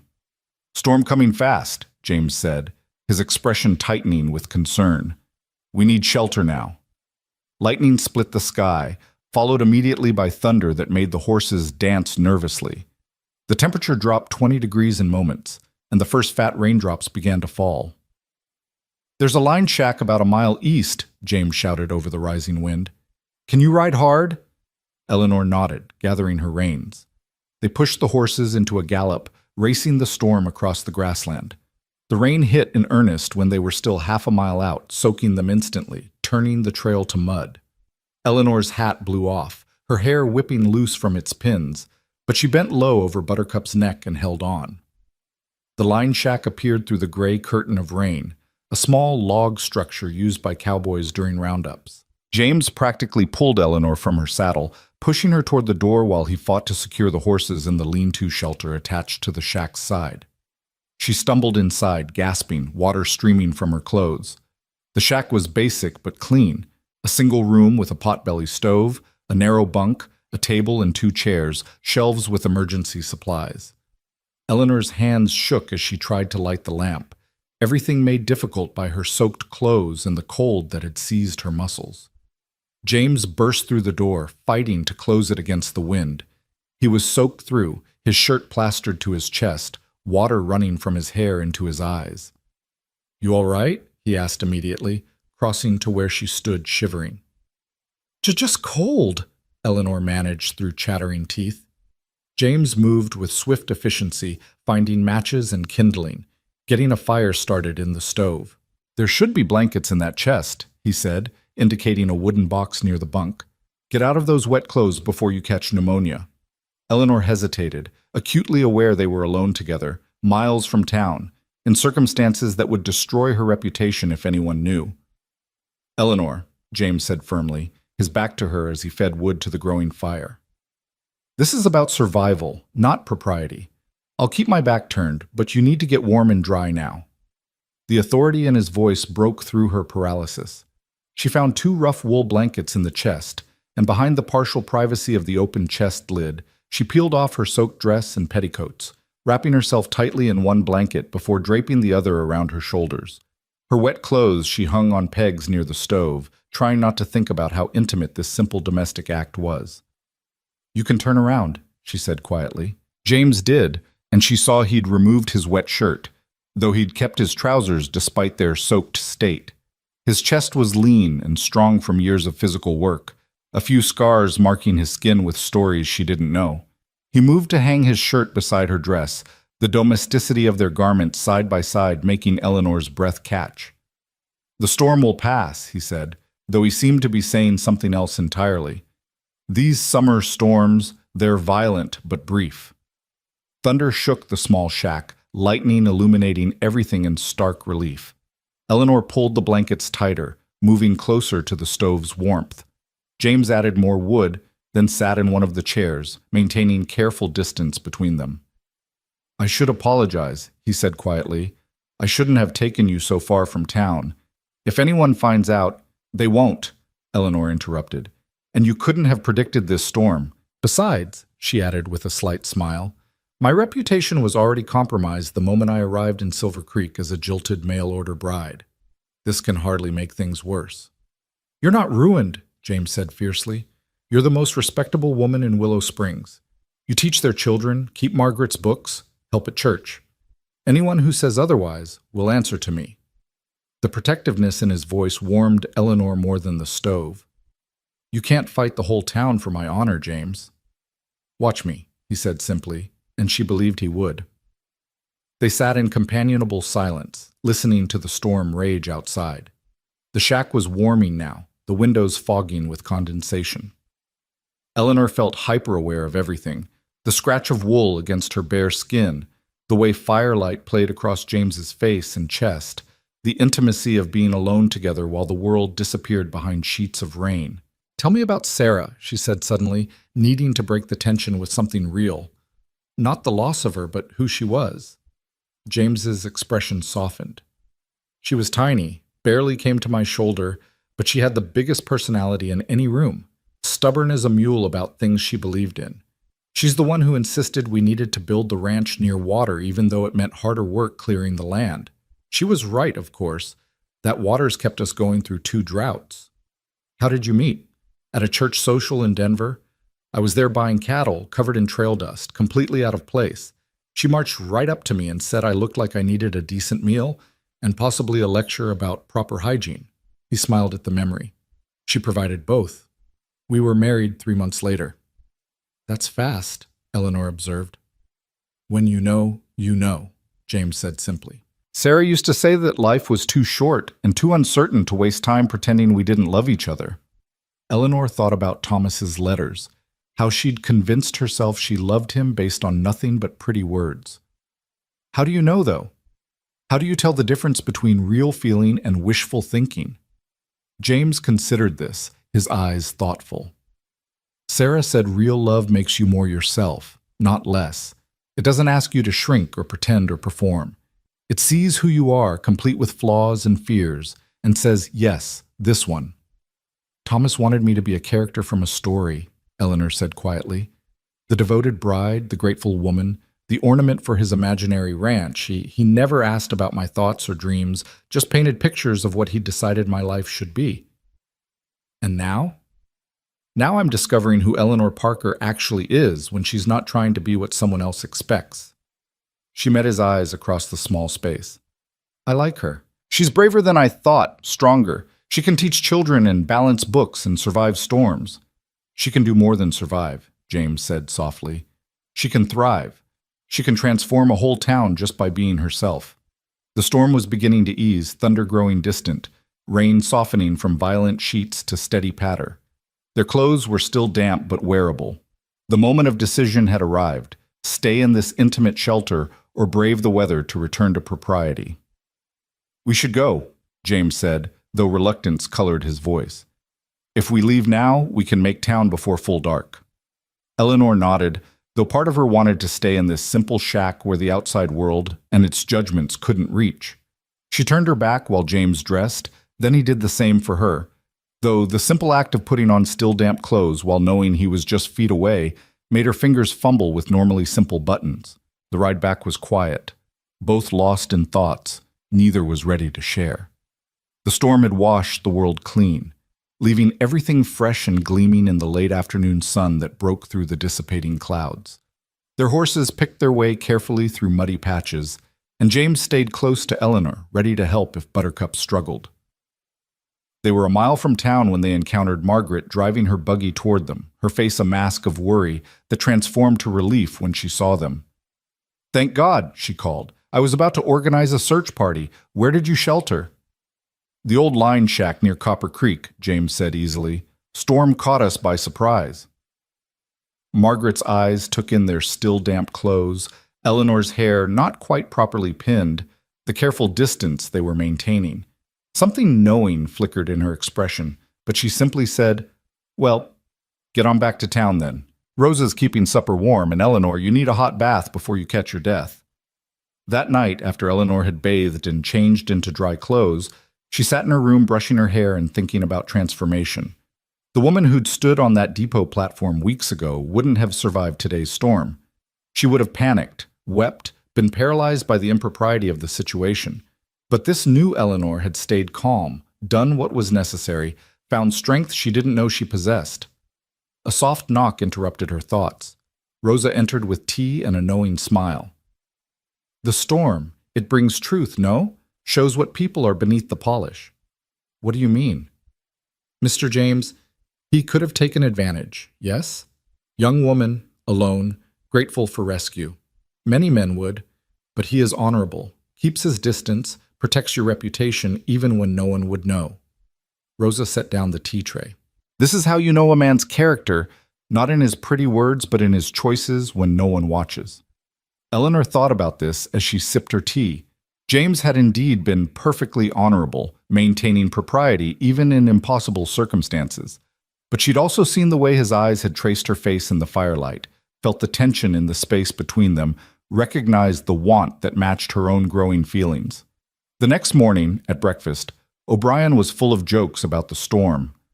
Thought we'd lost our school teacher to the tempest. The children would have gone feral again for certain. It would take more than a storm to get rid of me, Eleanor said lightly. Though I appreciate the concern. James got you to shelter safely? Mr. Hoffman asked with his usual quiet interest. Yes, he was very protective. Something in her tone must have given her away because O'Brien grinned widely. Protective, was he now? Well, that's James McAllister for you. Man takes his responsibilities seriously. Timothy, Margaret warned, but there was amusement in her eyes. School that day was challenging, the children restless from being kept inside during the previous day's rain. Eleanor set them to writing essays about the storm, smiling at their dramatic descriptions of wind that could blow a cow clear to Kansas, and lightning that split the sky like God's own axe. Michael O'Brien's essay was particularly vivid, and she made a note to encourage his writing. The boy who'd started as her biggest challenge was becoming one of her most engaged students. Wednesday brought unexpected news when Margaret received a telegram that set her into a flurry of activity. My cousin Charlotte is coming to visit, she announced at dinner, from San Francisco of all places. Married some banking fellow. Apparently they're doing quite well. She'll be here Saturday. Charlotte's the one who tried to marry you off to that judge? James asked, having arrived for his midweek supply run. The very same. She'll probably spend the entire visit trying to convince me to sell the boarding house and move to California. Margaret's expression suggested she'd rather eat nails. Eleanor, I'll need your help entertaining her. She was always impressed by proper manners and education. Saturday arrived with a mixture of excitement and apprehension. Charlotte Winters proved to be everything Margaret wasn't. Elaborate, dressed in the latest fashion, perfectly coiffed, speaking in the cultured tones of someone who'd worked hard to erase any trace of frontier origins. Margaret, darling, she cooed, air-kissing her cousin's cheeks. You look so sturdy. Country life obviously agrees with you. Her tone suggested this wasn't entirely a compliment. Her gaze fell on Eleanor, taking in her simple dress and work-worn hands with sharp assessment. And you must be the Boston girl Margaret mentioned in her letters. How enterprising of you to become a school teacher after your unfortunate circumstances. Eleanor felt her spine stiffen, but before she could respond, James appeared in the doorway. Charlotte's entire demeanor changed, her smile becoming genuinely warm. James McAllister, as I live and breathe, still as handsome as ever, I see. Such a shame about dear Sarah. You must be so lonely on that ranch all by yourself. I manage, James said coolly, moving to stand beside Eleanor in a gesture that wasn't lost on anyone in the room. Charlotte's eyes sharpened with interest. Oh, I see. How lovely. The weekend was an exercise in patience. Charlotte criticized everything from the boarding house's simple furnishings to the provincial nature of Willow Springs, all while dropping references to her husband's wealth and their sophisticated life in San Francisco. Of course, we're building a summer home in Napa, she said at Sunday dinner, addressing the entire table like an audience. The climate is so much more civilized than this wilderness. I keep telling Margaret she should visit, perhaps find a more suitable situation. A woman alone running a boarding house. It's hardly proper. Seems proper enough to me, O'Brien said bluntly. Margaret runs the finest establishment in 3 territories. Well, yes, for a frontier town, I suppose, Charlotte said dismissively. But surely you don't all plan to stay in this backwater forever. Miss Parker, certainly someone of your education must find this limiting. Eleanor set down her fork carefully. Actually, Mrs. Winters, I find Willow Springs remarkably expansive. In Boston, I was confined by countless rules about what a woman could and couldn't do. Here, I teach, I manage accounts, I contribute to the community in meaningful ways. That's not limiting, that's liberating. But surely you don't intend to remain a spinster schoolteacher indefinitely. Charlotte's gaze darted between Eleanor and James with obvious calculation. My intentions are my own business, Eleanor said calmly, but I'd rather be a spinster schoolteacher in Willow Springs than a decoration in someone's parlor anywhere else. James's hand found hers under the table, a brief squeeze of approval that sent warmth through her entire body. Charlotte left on Tuesday's early train, but not before pulling Eleanor aside with unsolicited advice. My dear, you could do so much better than a widowed rancher in Montana. With your looks and education, you could find a proper husband in San Francisco. I could introduce you. Mrs. Winters, Eleanor interrupted firmly. I came west to find a life of my own choosing. I found it. I don't need or want your introductions. Charlotte's expression soured. You'll regret it, mark my words. This frontier romance might seem appealing now, but when you're old before your time from the hard life, you'll wish you'd listened. After she left, the boarding house seemed to exhale collectively. Margaret collapsed in a chair with theatrical exhaustion. Every time she visits, I remember why I came to Montana in the first place, to get 3 territories away from her. She means well, Eleanor offered diplomatically. She means to manage everyone's life according to her standards, Margaret corrected, but you handled her beautifully. That comment about being a decoration? Perfect. James stayed for lunch, and afterward he and Eleanor walked to the schoolhouse so she could prepare for the afternoon's lessons. Once inside the empty classroom, he turned to her with an expression more serious than she'd seen before. Charlotte wasn't entirely wrong, he said quietly. Life out here is hard, especially on a ranch. It ages people, breaks them sometimes. Sarah was strong, but the isolation, the constant work, the uncertainties, they wore on her. Are you trying to warn me off? Eleanor asked, though her tone was gentle. I'm trying to be honest. You deserve to know what you'd be choosing if... He paused, then continued more firmly. Eleanor, I'm falling in love with you. Have been since that day at the depot, I think, though I tried to deny it. But I won't court you with pretty lies like Thomas did. Life with me would mean isolation, hard work, uncertainty. The ranch is 15 miles from town, sometimes snowed in for weeks in winter. It's beautiful, but lonely. Eleanor moved closer, reaching up to touch his face. James, I've had pretty lies and grand promises. They left me stranded and alone. I'd rather have difficult truth with someone I trust than easy fiction with someone I don't. Even if that truth means a life that Charlotte would call limiting? Especially then. Because what Charlotte doesn't understand is that limitations depend on perspective. Being bound to someone you love, building something together, facing hardships as a team, that's not limiting. That's the kind of expansiveness I couldn't find in all of Boston's drawing rooms. James caught her hand, pressing it against his cheek. Sarah would have liked you. She would have said you have grit, her highest compliment. I hope I can live up to that. You already have. He leaned down, and Eleanor thought he might kiss her, but the school bell chimed the hour, and they heard children's voices approaching. Saturday? James asked, stepping back to a proper distance. Saturday, Eleanor confirmed, though they both knew something fundamental had shifted between them, moving from possibility toward certainty. The week passed in a blur of teaching, bookkeeping, and trying not to think too constantly about James's declaration. The children seemed to sense her distraction, taking advantage with minor rebellions that she handled absently. Even Michael O'Brien managed to sneak a frog into the classroom, though she simply incorporated it into an impromptu biology lesson. Thursday brought rain that kept her from her usual evening walk, So she sat in the parlor with the other boarders, listening to O'Brien and Mr. Hoffman play their instruments while Rosa taught Mr. Chen's son to dance. It was domestic and peaceful, the kind of evening she'd never experienced in Uncle Clarence's cold house or as a governess in the Hartwell mansion. "You look content," Mr. Chen observed, sitting beside her with his usual quiet grace. "I am," Eleanor realized with some surprise.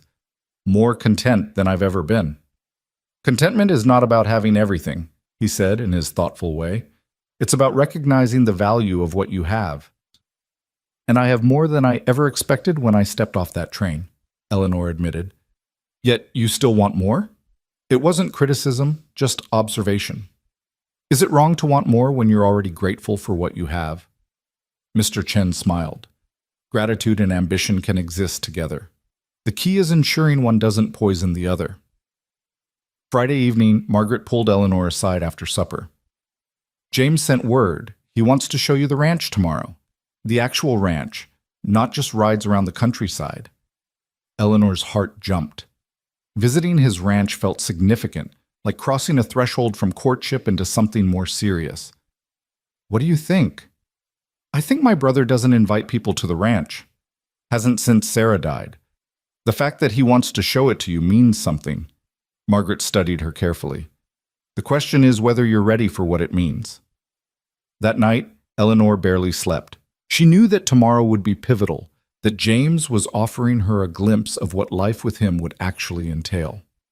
No more romantic rides to scenic spots, but the reality of the working ranch that would define her days if she chose him.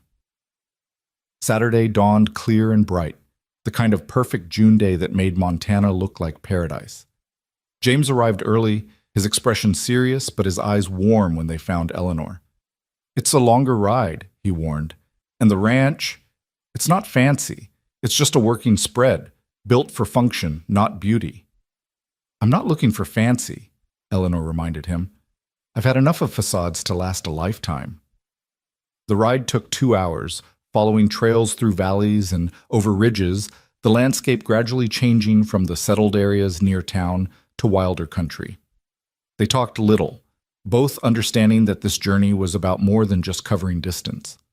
Finally, they crested a rise, and James pulled up his horse. There it is, Sweetwater Ranch. The ranch spread below them in a valley bisected by a clear stream. The house was modest but solid, built of logs with a stone chimney and a wide porch facing the mountains. There were barns, corrals, a bunkhouse for hands, all arranged with practical efficiency. Cattle dotted the pastures, and Eleanor could see horses in a nearby paddock. "It's perfect," she said softly, meaning it. James's expression showed surprise and relief.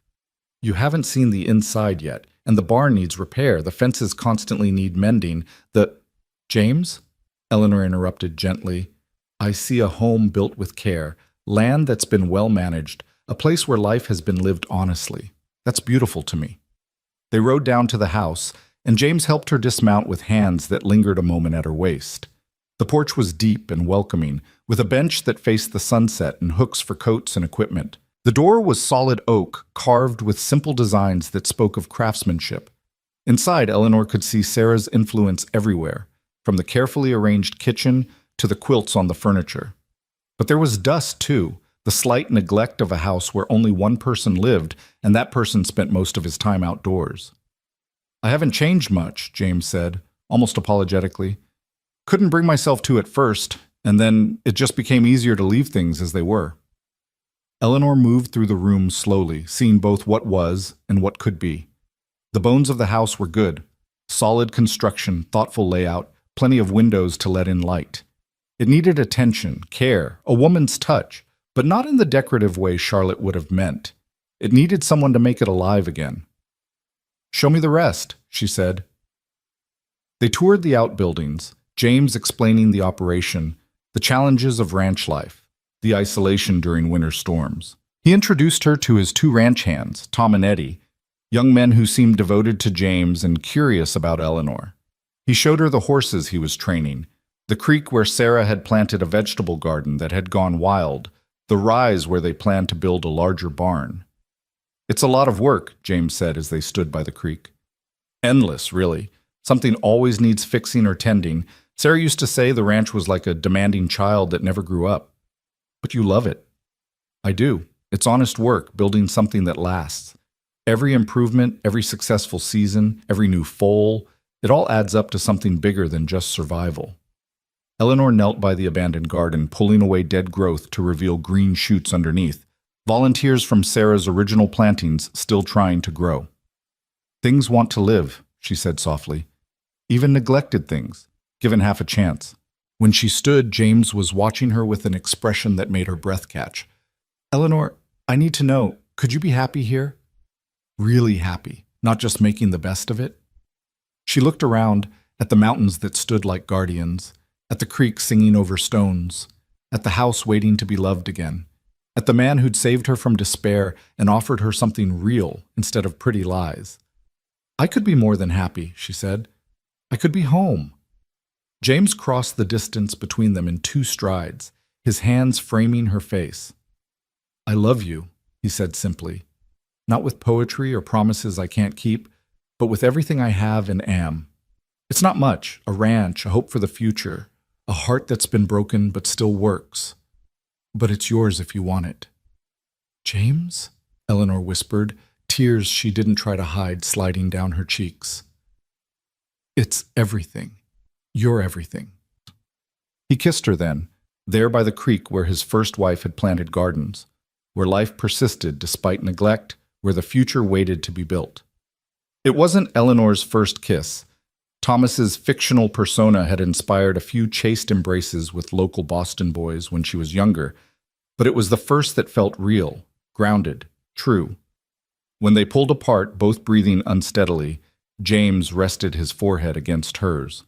Marry me, he said, not because you need rescue or I need a ranch wife, but because I can't imagine facing another Montana winter without you, because you make me want to be better than I am, because you see beauty where others see only hard work. Yes, Eleanor said without hesitation. Yes to the ranch, yes to the work, yes to the winters, yes to you, James McAllister. They stayed at the ranch until late afternoon, making plans with the giddy energy of people whose lives had suddenly expanded with possibility. The garden would be restored, the house refreshed without erasing Sarah's memory, a room prepared for the children they both hoped would come. James would teach Eleanor to shoot and ride properly. She would teach any children in the valley who wanted to learn their letters. The ride back to town was different from the morning's journey. They rode close together, hands occasionally touching. The future spreading before them like the grassland itself, vast, challenging, but theirs to shape. As they approached Willow Springs, reality began to intrude. There would be talk, of course. The school teacher and the widowed rancher courting for only 2 months before deciding to marry. Some would say Eleanor was desperate, James lonely, both settling for convenience rather than love. Are you ready for the gossip? James asked, reading her thoughts. Let them talk, Eleanor said with a confidence that surprised her. They didn't see me on that depot platform, didn't see you offer kindness without expectation. They don't know what we've built from that moment. Margaret was waiting on the boarding house porch, Rosa beside her, both women standing as James and Eleanor approached. Something in their faces, the way they held themselves, must have told the story because Margaret's expression shifted from curiosity to joy. When? Was all she asked. As soon as possible, James said, helping Eleanor dismount. I've waited 3 years to start living again. I don't want to wait any longer. August, Eleanor suggested, after the school term ends when the harvest is in. A new beginning with the new season. August it is, James agreed and kissed her again, right there in front of the boarding house where anyone could see, declaring to the world that Eleanor Parker was his choice, his future, his unexpected gift from a God who sometimes worked through mysterious ways. That evening, the boarding house celebrated with impromptu festivities. O'Brien played every love song he knew. Mr. Hoffman contributed a surprisingly emotional violin solo, and Rosa cooked a feast that had everyone groaning with satisfied fullness.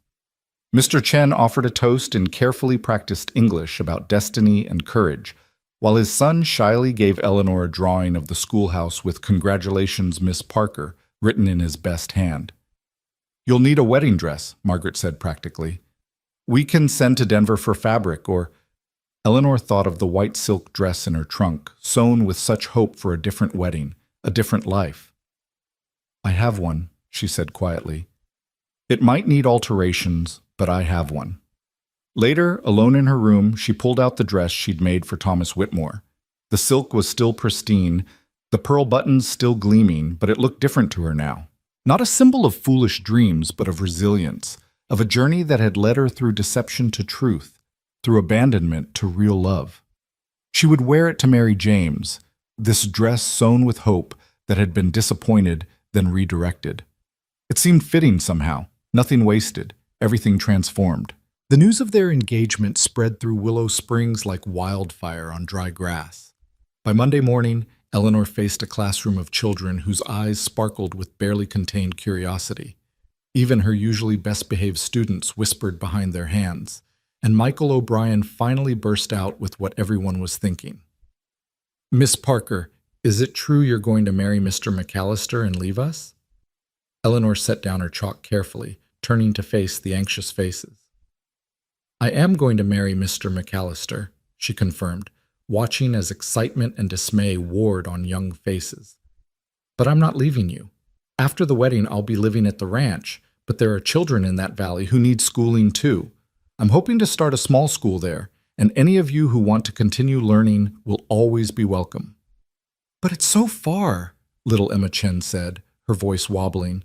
15 miles seems like forever when you're 7, Eleanor said gently, kneeling beside the girl's desk. "But I promise you'll see me. I'll come to town regularly, and perhaps some Saturdays your parents might bring you out to the ranch for lessons and lemonade." The idea of visiting a real ranch brightened several faces, and Eleanor managed to redirect their attention to arithmetic, though she caught them stealing glances at her throughout the day, as if she might vanish in a puff of wedding smoke at any moment. That afternoon, Mrs. Patterson arrived at the schoolhouse just as Eleanor was dismissing the children. The older woman's expression was unreadable as she waited for the last student to leave before speaking. "So you're following in Miss Collins's footsteps after all," she said, though her tone was more resigned than accusatory. "Not quite," Eleanor replied. "Miss Collins ran off without warning, leaving you scrambling. I'm giving you 2 months' notice, and I plan to help find and train my replacement. Moreover, I intend to continue teaching, just in a different capacity." Mrs. Patterson's eyebrows rose. "Explain." Eleanor outlined her plan for the Valley School, how she'd teach ranch children whose families couldn't send them to town regularly. "Education shouldn't be limited by geography," she finished. "Those children deserve the same chance to learn as the ones in town." "And James supports this notion?" "It was partly his idea. He's seen too many ranch families struggle because the parents can't read contracts or calculate properly. He wants better for the valley." Mrs. Patterson studied her for a long moment, then surprised Eleanor by smiling. "You know, Miss Parker, when you first arrived, I thought you'd last perhaps a month. City girl, broken heart, desperate circumstances. It seemed a recipe for disaster, but you've proven me wrong at every turn." "Thank you, I think." "It's a compliment, girl. Takes strength to rebuild a life from ashes. Takes more strength to do it while serving others." She moved toward the door, then paused. "I'll write to my niece in Colorado. She's been looking for a teaching position, and if she's half as capable as you've proven to be, she'll do nicely." The following days brought a stream of visitors to the boarding house, women ostensibly calling on Margaret, but really hoping to glean details about the wedding. Eleanor endured their questions with patience, understanding that in a frontier town, any wedding was entertainment, but a wedding rising from such dramatic circumstances was practically a theatrical production. "Will you wear white?" Mrs. Henderson asked, her tone suggesting she thought it might be inappropriate for a woman who'd arrived as a failed mail-order bride. "Yes," Eleanor said simply, offering no further explanation. "And the ceremony? Surely something simple given the circumstances." "We haven't decided yet," Eleanor said, though she and James had actually discussed having the ceremony at the ranch, by the creek where he'd proposed. But that was private, theirs, not for public consumption. Rosa proved to be Eleanor's greatest ally during these interrogations, swooping in with urgent tasks whenever the questions became too intrusive. "Miss Eleanor, the stove needs your attention," she'd say, or "the books require immediate review," and Eleanor would escape gratefully to manufactured emergencies. James came to town more frequently now, finding reasons to deliver supplies or check on orders that could have waited. He endured the good-natured ribbing from the men at the general store, the knowing looks from matrons, the occasional warning from well-meaning folks about rushing into marriage. "You sure about this, McAllister?" asked Ben Stevens, who ran the feed store. "You barely know the woman. What if she's not what she seems?" James's response became legend in Willow Springs. "Ben," he said calmly, "I knew my horse for 5 minutes before I bought him, and he's been the best decision I ever made. Sometimes you just recognize quality when you see it." But not everyone was supportive. Eleanor encountered her first real hostility one evening when she was walking back from the general store. A woman she didn't recognize stepped out from the saloon's shadow, pretty in a hard way, with paint on her face and a dress that suggested her profession. "You're the school teacher," the woman said, not making it a question. "I am. Can I help you?" "Help me?" The woman laughed bitterly. "That's rich. You've already helped yourself to the only decent man in 3 territories, so I'd say you've done enough." Eleanor understood then. This woman had hoped, perhaps for years, that James might notice her after his morning passed. "I'm sorry," she said genuinely. "I didn't come here intending—" "No, you came here chasing after some liar, and when that fell through, you set your sights on James. Don't pretend it's some grand love story. You needed a man. He needed a wife for that ranch. At least be honest about it." The words stung because they contained enough truth to hurt. Eleanor had needed rescue. James had been lonely. But that wasn't all of it, wasn't even most of it. "You're right that we both needed something," Eleanor said carefully, "but need and love aren't mutually exclusive. Sometimes need opens the door for love to enter." "Pretty words," the woman spat. "You educated types always have pretty words.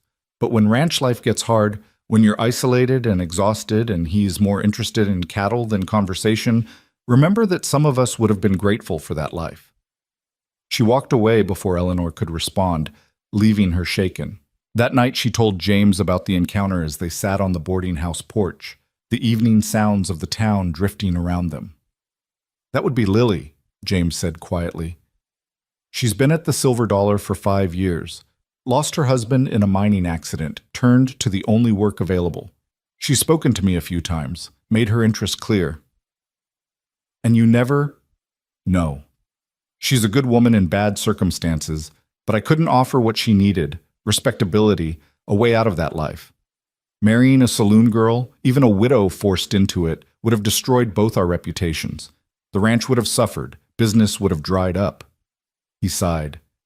"It seems cruel, but this world has cruel rules." "But you're marrying me, and I arrived as a failed mail-order bride. How is that more respectable?" James turned to look at her directly. "Because you never compromised yourself, even when desperate. You took honest work, taught children, helped Margaret. You proved yourself through actions, not just circumstances. That matters out here." Eleanor thought about Lily, about the thin lines between respectability and ruin, about how easily she could have fallen on the other side of that line if James hadn't appeared at the depot. "It's not fair," she said softly. "No," James agreed. "It's not. But fairness is a luxury the frontier doesn't often afford." They sat in silence, both thinking about the harsh realities beneath Willow Springs' veneer of civilization. Finally, James spoke again. "There's something else we need to discuss. My brother is coming for the wedding." Eleanor had heard about Patrick McAllister, younger than James, a doctor in San Francisco, successful and sophisticated. "You sound worried." "Patrick thinks I should sell the ranch, move to California, start over in civilization. He's been pushing harder since Sarah died. He'll see our marriage as either the final nail in my Montana coffin or a sign I'm ready to leave." "What will you tell him?" "The truth. That I'm marrying a woman who sees the beauty in this life, who doesn't want to change me or move me or civilize me. That I'm happier than I've been in 3 years. And if he doesn't approve?" James took her hand. "Then he doesn't approve. I spent 3 years living for the dead, Eleanor. I won't spend another minute living for anyone's approval but our own." July arrived with heat that shimmered off the grasslands and made the schoolhouse stifling by noon. Eleanor adapted, starting lessons earlier, dismissing the children during the worst heat, sometimes holding class under the large oak behind the building. The children were distracted by summer's call and the approaching end of term, but also by the romance unfolding before them. "Miss Parker, will you wear flowers in your hair?" Emma Chen asked one afternoon. "Are you going to cry at your wedding?" Michael O'Brien wanted to know. "My ma cried through her whole ceremony," Dad said. "Will Mr. McAllister carry you over the threshold?" This from Jenny Patterson, Mrs. Patterson's granddaughter, who'd been reading too many romantic novels. Eleanor answered when she could, redirected when necessary, and found herself charmed by their innocent interest in the mechanics of adult romance. She was less charmed when she overheard Michael telling the younger boys that marriage meant kissing all the time and having to wash regular-like, which led to an impromptu lesson on respect and privacy that had all the boys squirming. Margaret threw herself into wedding preparations with an enthusiasm that would have been alarming if it weren't so helpful. She coordinated with Rosa on food, bullied the general store into ordering special items from Denver, and began transforming the boarding house for the reception. "We'll have it here," she declared, brooking no argument. "The ceremony at the ranch for family and close friends, then everyone back here for a proper celebration. The whole town will want to wish you well." "Margaret, that's too much trouble." "Nonsense. My brother is getting married again, something I thought I'd never see. We're going to do this properly." The white silk dress was carefully altered, Rosa working her magic with needle and thread to make it fit Eleanor's figure perfectly.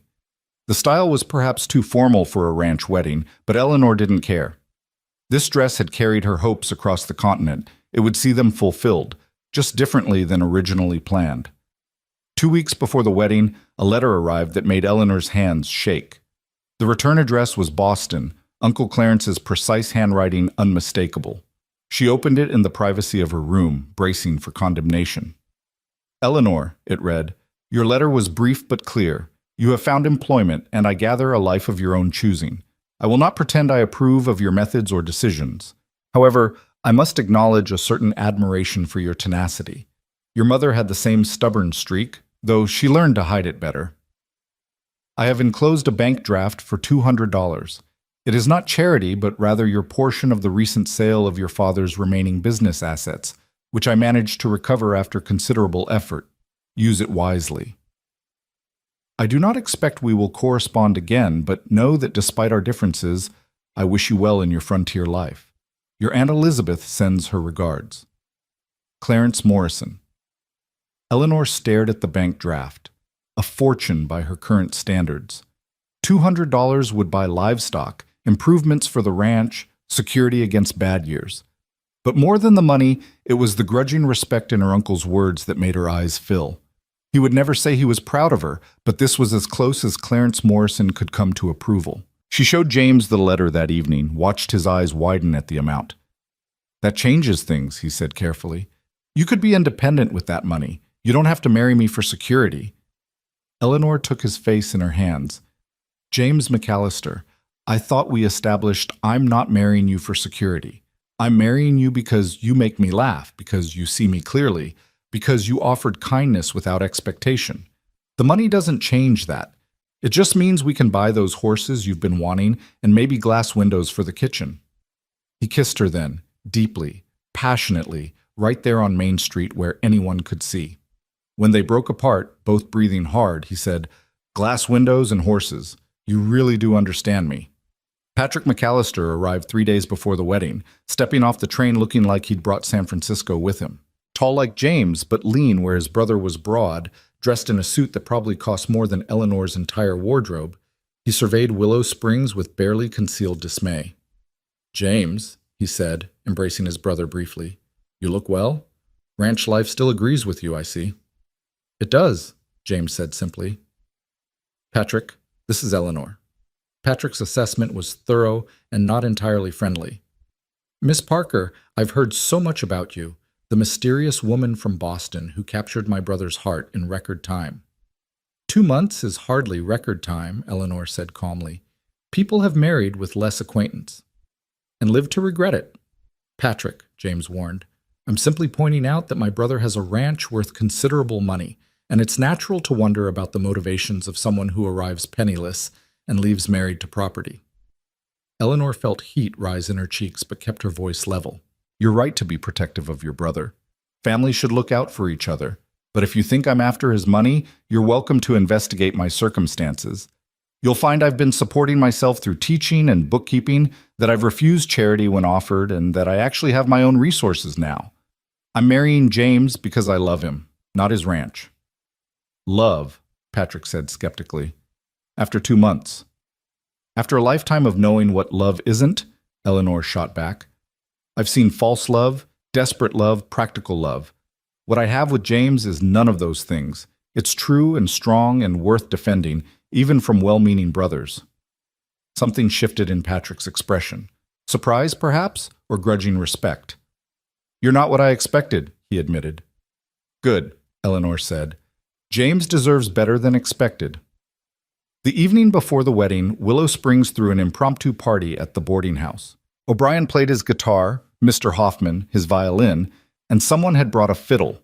Dancing spilled out onto the porch and into the street. Eleanor danced with what felt like every man in town, from shy Mr. Chen to boisterous miners to Frederick Hoffman, who surprised everyone with his grace. A man of many hidden talents, Eleanor said as he guided her through a waltz. We all have hidden depths, he replied with a small smile. Even accountants. I'm glad you're staying in the area, Miss Parker. Or should I say, soon to be Mrs. McAllister.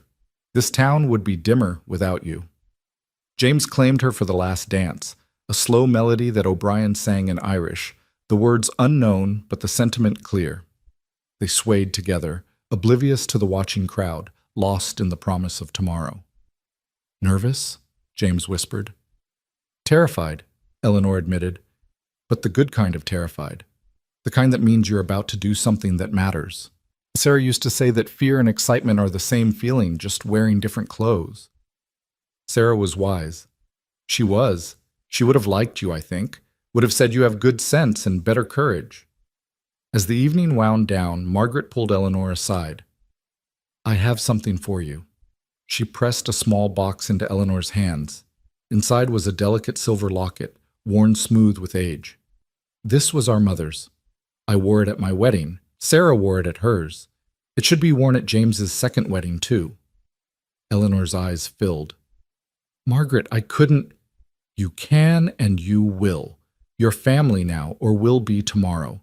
Mother would have been pleased to see James happy again. The wedding day dawned perfect, the August sky a brilliant blue that seemed to go on forever. Eleanor woke early, too excited to sleep, and found Rosa already in the kitchen with coffee and sweet rolls. For the nerves, Rosa said, pushing a cup into Eleanor's hands. Though you have nothing to fear, I have seen many marriages, and this one has truth in it. Margaret helped Eleanor dress, her efficient hands gentle as she fastened the pearl buttons, arranged the veil Eleanor had made from Belgian lace she'd been saving since Boston. You're beautiful, Margaret said softly. But more than that, you're radiant. That's what love does. Makes us shine from the inside. The ride to the ranch was dreamlike. Eleanor and Margaret's buggy with Rosa and Mrs. Patterson, who'd surprisingly insisted on attending. The men had ridden ahead, and Eleanor could see them gathered by the creek, James standing with the Reverend, Patrick beside him as best man. As Margaret helped her down from the buggy, Eleanor saw that someone, probably James and his ranch hands, had built an arbor of wildflowers and sage beside the creek. The small gathering of their closest friends stood in a semicircle, the mountains rising behind them like witnesses. O'Brien, dressed in his finest, which still wasn't very fine, offered his arm. Since you've no father here, thought you might need someone to walk you. If you'll have an old Irishman, that is. I'd be honored, Eleanor said, taking his arm gratefully. The walk to James seemed both eternal and instant.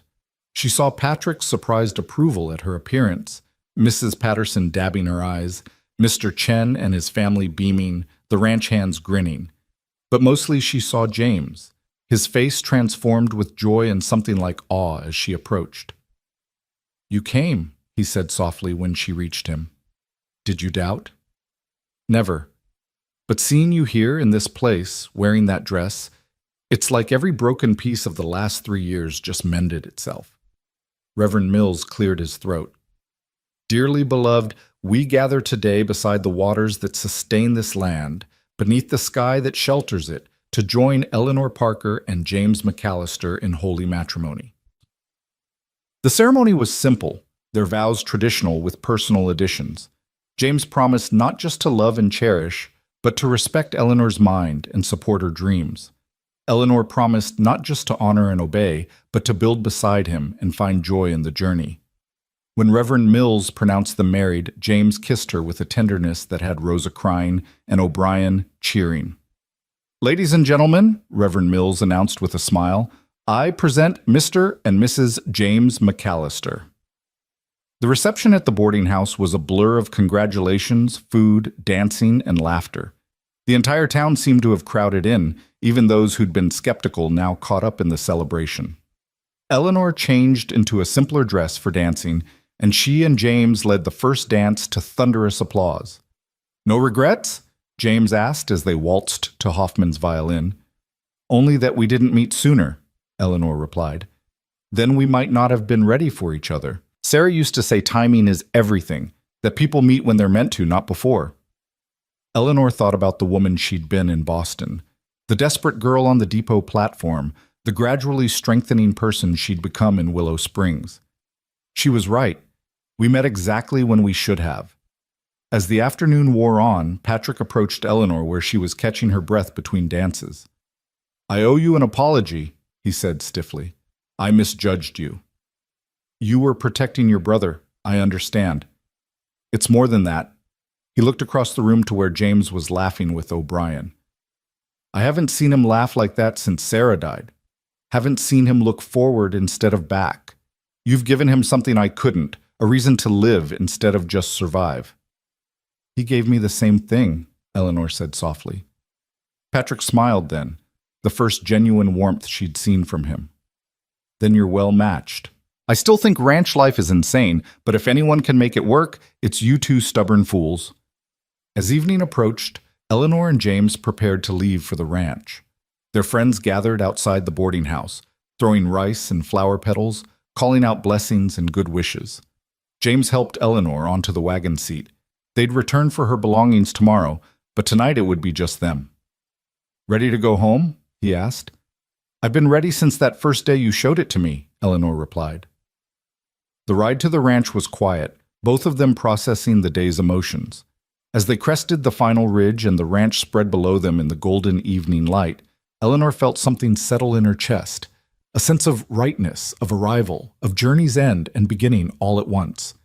James carried her over the threshold as tradition demanded, both of them laughing when he nearly tripped on the doorframe. The house had been cleaned and prepared by the ranch hands, wildflowers in mason jars on every surface, the bed made with new linens Margaret had insisted on providing. "Welcome home, Mrs. McAllister," James said softly, setting her down but keeping her in his arms. "That's going to take some getting used to," Eleanor admitted. "We have time," James said, kissing her gently. "All the time in the world." Later, as they lay together in the quiet house, moonlight streaming through the windows Eleanor would soon replace with glass, she thought about the strange path that had brought her here. Thomas Whitmore's betrayal had seemed like the end of everything, but it had actually been the beginning. Every moment of desperation and struggle had led to this, to James's arms, to this ranch, to a life built on truth instead of fantasy. "What are you thinking?" James asked, his voice drowsy with contentment. "About journeys," Eleanor said. "About how the ones we plan are rarely the ones we take." "And the one you took?" "Led me exactly where I belong." Outside, a nightbird called, and the creek sang its eternal song. The ranch settled around them, protective and permanent, a testament to hard work and hope. Tomorrow would bring chores and challenges, the reality of ranch life in all its demanding glory. But tonight, Eleanor Parker McAllister lay in her marriage bed, held by a man who'd seen her at her lowest and lifted her up, and knew that every broken dream had been worth it for this single, perfect reality. The depot at Silver Creek seemed like something from another life, another woman's story. That woman had been left alone, abandoned by lies and empty promises. But she'd been found by truth, claimed by love, and given something better than she'd ever dared imagine. The cowboy had indeed bought her fair. and her journey had indeed ended with him, not in the way she'd expected, but in the way she'd needed. The first winter as Mrs. McAllister tested Eleanor in ways she hadn't anticipated. November brought early snows that isolated the ranch for 2 weeks, cutting them off from town completely. She stood at the kitchen window watching the white expanse stretch endlessly, understanding for the first time what James had meant about the loneliness of ranch life. "Having second thoughts?" James asked, coming up behind her, his arms encircling her waist. "No," Eleanor said firmly, leaning back against his warmth. "Just understanding why Sarah planted so many flowers. She was fighting back against all this white emptiness. She said flowers were proof that beauty could exist anywhere, even in the harshest places." He pressed a kiss to her temple. "Like you." Eleanor turned in his arms. "James McAllister, are you comparing me to a flower?" "More like a whole garden," he said with that slow smile she'd come to treasure. "Beautiful, but also practical. Flowers and vegetables both." And she laughed, the sound filling the kitchen that had become truly hers over the past months. She'd kept much of Sarah's arrangement, but added her own touches. Uncle Clarence's money had bought those glass windows, and sunlight now streamed in even on the coldest days. The garden she'd restored had provided well through the fall, and her pantry was stocked with preserved goods that would see them through winter. The isolation brought unexpected intimacies. With the ranch hands snowed into the bunkhouse and no visitors able to reach them, Eleanor and James existed in a private world. They talked through long evenings by the fire, James teaching her to work leather while she read aloud from the books she'd brought from Boston. They played chess with a set James had carved during his first winter alone after Sarah, and Eleanor discovered her husband had a strategic mind that made him a formidable opponent. "You're thinking 6 moves ahead," she accused one evening after he'd trapped her king with elegant efficiency. "Ranch life teaches you to plan ahead," he replied. "One mistake in summer means starving cattle in winter." But it was during those snow-locked weeks that Eleanor truly began to understand the depth of James's grief for Sarah, and how carefully he was navigating his new happiness. She found him one morning standing in what had been Sarah's sewing room, holding a half-finished quilt. "She was making this when the fever took her," he said quietly. "I haven't been able to bring myself to throw it away, but I also can't stand seeing it unfinished." Eleanor took the quilt gently, examining the pattern, a wedding ring design in blues and greens. "Would you mind if I finished it?" James's eyes widened. "You'd do that? Sarah was part of your life, part of what made you who you are. Finishing her work isn't betraying our marriage, it's honoring what came before." She traced the careful stitches. "Besides, it's beautiful work. It deserves to be completed." That evening, she sat by the fire working on Sarah's quilt while James read the newspaper from 2 weeks ago, the last one they'd received before the snow. It should have felt strange, completing another woman's work in another woman's house, but instead it felt like a conversation across time. 2 women who loved the same man finding a way to coexist peacefully. The snow finally cleared in early December, and James and the hands dug out a path to town. Eleanor rode beside him, eager for news and supplies, but also strangely reluctant to leave their cocoon. In town, they found Margaret frantically preparing for Christmas, the boarding house full of stranded travelers who'd been caught by the early storms. "Eleanor, thank God you're all right. I was imagining you frozen solid out there," Margaret embraced her sister-in-law warmly. "We managed quite well," Eleanor assured her, "though I'll admit I'm grateful for conversation that isn't about cattle prices or fence repairs." "How dare you?" James said with mock offense. "My cattle price discussions are riveting." The trip to town brought unexpected news, a letter waiting at the post office that made Eleanor's hands tremble. The return address was from Daniel Morrison, the man who'd tried to give her money to absolve his conscience about Thomas Whitmore's deception. "What does he want now?" James asked, protective anger coloring his voice. Eleanor read quickly, then slower, then handed the letter to James with shaking hands. "Thomas is dead. Killed in a saloon fight in Sacramento. Daniel thought I should know." James read the brief, clinical description of Thomas Whitmore's end: a dispute over cards, a knife, a man bleeding out on a sawdust floor while the game continued around him. "How do you feel about this?" Eleanor considered carefully. The man who'd written those beautiful letters, who'd painted pictures of a future that had drawn her across a continent, that man had never really existed. The real Thomas had been a confidence man who died as he'd lived, among strangers and schemes. I feel nothing, she realized with surprise. He's just a character from a story that happened to someone else. The woman who mourned those letters, who believed those lies, she doesn't exist anymore either. Good, James said firmly, throwing the letter into the boarding house stove. Let the dead bury the dead. Christmas at the ranch was magical in ways Eleanor hadn't expected. James had secretly been working on something in the barn, and on Christmas morning, he led her outside to reveal a beautiful sleigh he'd restored. It was Sarah's father's, he explained. Been sitting in the barn gathering dust. Thought maybe it was time it saw use again. They bundled themselves in buffalo robes and flew across the snow-covered landscape, the bells on the horses' harnesses singing in the cold air. They delivered presents to the neighboring ranches, preserves Eleanor had made, leather goods James had crafted during the long evenings. Each stop meant warm greetings, hot cider, and invitations to stay that they politely declined. You're good for him, Mrs. Hendrickson said quietly to Eleanor while James discussed spring breeding plans with her husband. Haven't seen him this easy in years. Sarah would be pleased. It was a refrain Eleanor heard often, this assurance that Sarah would approve. At first it had felt strange being constantly measured against a ghost, but she'd come to understand it was the frontier's way of accepting her, of weaving her into the fabric of a community that valued continuity even in the face of constant change. January brought a different kind of challenge. Eleanor discovered she was pregnant, the morning sickness hitting her with violent suddenness. She managed to hide it from James for a week, but he caught her retching behind the chicken coop one morning and put the pieces together immediately. How long have you known? He asked, his face a mixture of joy and concern. 2 weeks, maybe 3. I wanted to be sure before I told you. He pulled her into his arms, holding her with careful tenderness. A baby. Our baby. Due in summer, I think, July or August. James was quiet for a long moment, and Eleanor knew he was thinking of Sarah, who'd lost 2 pregnancies before the fever took her. We'll get you to town to see Doc Watson, he said firmly. And if you need to stay with Margaret closer to your time, James, Eleanor interrupted gently, I'm strong, I'm healthy, and I'm not going anywhere. This ranch is our home. Our child will be born here. The pregnancy changed the rhythm of their days.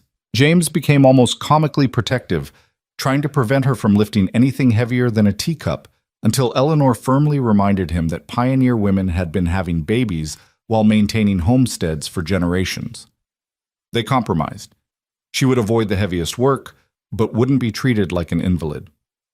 The morning sickness passed by February, replaced by an energy that had Eleanor attacking projects with renewed vigor. She organized a school for the Valley children, holding classes 3 afternoons a week in her own parlor. 5 children attended regularly, their parents grateful for education that didn't require the long journey to town. You're creating a community, James observed one evening after the children had gone home, making this valley into more than just scattered ranches. Is that all right? Eleanor asked, suddenly uncertain. I know you value the isolation. I valued isolation when I was grieving, James corrected. Now I value life, and life means connection. Besides, he added with a grin, our child will need playmates. March brought an unexpected visitor. Eleanor was teaching the Valley children when a rider approached. A woman, riding astride like a man, dressed in practical clothing that scandalized even Eleanor's frontier-adjusted sensibilities. She dismounted with easy grace and approached the house with confident strides. You must be Eleanor, the woman said without preamble. I'm Catherine Burke. I own the ranch to the south. Heard James finally remarried and thought it was time to introduce myself. Catherine Burke was unlike any woman Eleanor had met, weathered, direct, and utterly uninterested in conventional femininity. She ran her ranch alone after her husband's death 5 years ago, refusing all offers to buy her out or marry her way to security. People think I'm crazy, Catherine said over coffee while the children completed their lessons. A woman alone running 800 head of cattle, but I'd rather be crazy and free than sane and subjected." "Don't you get lonely?" Eleanor asked. "Sometimes, but loneliness is a small price for autonomy." She studied Eleanor with sharp eyes. "You're not what I expected. Heard you were some delicate Eastern flower James rescued from disaster." "I was," Eleanor said honestly. "But I've developed thorns since then." Catherine laughed, a rich, genuine sound. "Good. You'll need them. This land doesn't suffer fools or weaklings. Speaking of which, when are you due?" Eleanor started. She wasn't showing yet, or so she'd thought. "How did you know?" "The way James watches you, like you might evaporate if he blinks. Men only get that stupid when their women are carrying." The friendship that developed with Catherine became one of Eleanor's greatest unexpected gifts. The older woman visited monthly, bringing news from the Southern Valley, sharing her hard-won wisdom about surviving as a woman in a man's world. "Never apologize for your strength," Catherine advised during one visit. "Men out here say they want a delicate lady, but what they need is a partner who can shoot a rattlesnake, birth a calf, and still have dinner on the table. You're that kind of woman, even if you didn't know it when you arrived." April brought the spring roundup, and Eleanor insisted on participating despite James's protests and her expanding middle. She couldn't ride the way the men did, but she managed the camp, cooking for the dozen extra hands they'd hired, keeping track of the tallies, tending injuries that ranged from minor cuts to a broken arm when a horse threw its rider. "You're something else, Mrs. McAllister," Tom, one of the permanent ranch hands, said as she set his dislocated finger with efficient precision. "Most ladies would faint at the sight of blood." "I'm not most ladies," Eleanor replied, wrapping the finger carefully. And fainting never fixed anything. It was during the roundup that Eleanor first felt the baby move, a flutter like butterfly wings that made her gasp and press her hand to her stomach. James was beside her instantly. "What's wrong?" "Nothing's wrong. The baby moved. Here." She placed his hand where she'd felt the movement, and they waited breathlessly until it came again, stronger this time. James's face transformed with wonder. "Our child," he whispered, "real and alive." "Getting more real every day," Eleanor agreed, then groaned as her back twinged. "And heavier. May turned the ranch into a paradise of wildflowers and green grass." Eleanor's garden exploded with growth, and she spent every morning that her energy allowed tending vegetables and the flowers she'd planted in Sarah's memory. The Valley School had grown to 8 students, and Mrs. Patterson sent word that the teacher she'd hired was working out well, but missed Eleanor's natural gift with the children. "You could go back," James said one evening as they sat on the porch watching the sunset. "After the baby comes, if you wanted to teach in town again." "My life is here," Eleanor interrupted. "My school is here, small as it is. My home, my husband, soon our child. I don't need the town school to feel useful." "You've never regretted it? Choosing this isolated life over the community in town?" Eleanor thought about the question seriously. "Sometimes I miss the convenience, the easy company. But Margaret visits, Catherine has become a dear friend, and the ranch families treat me as one of their own. It's a different kind of community, but no less real."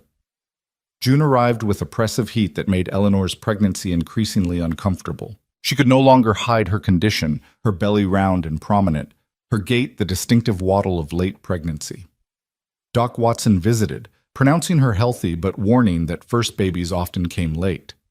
"Could be August before this little one arrives," he said, making Eleanor groan. "August? I'll melt by then." "You'll survive," the doctor said with the casual assurance of someone who'd never been pregnant. "Women have been doing this since Eve." "And complaining about it just as long," Eleanor muttered, making James laugh. The heat brought challenges beyond Eleanor's discomfort.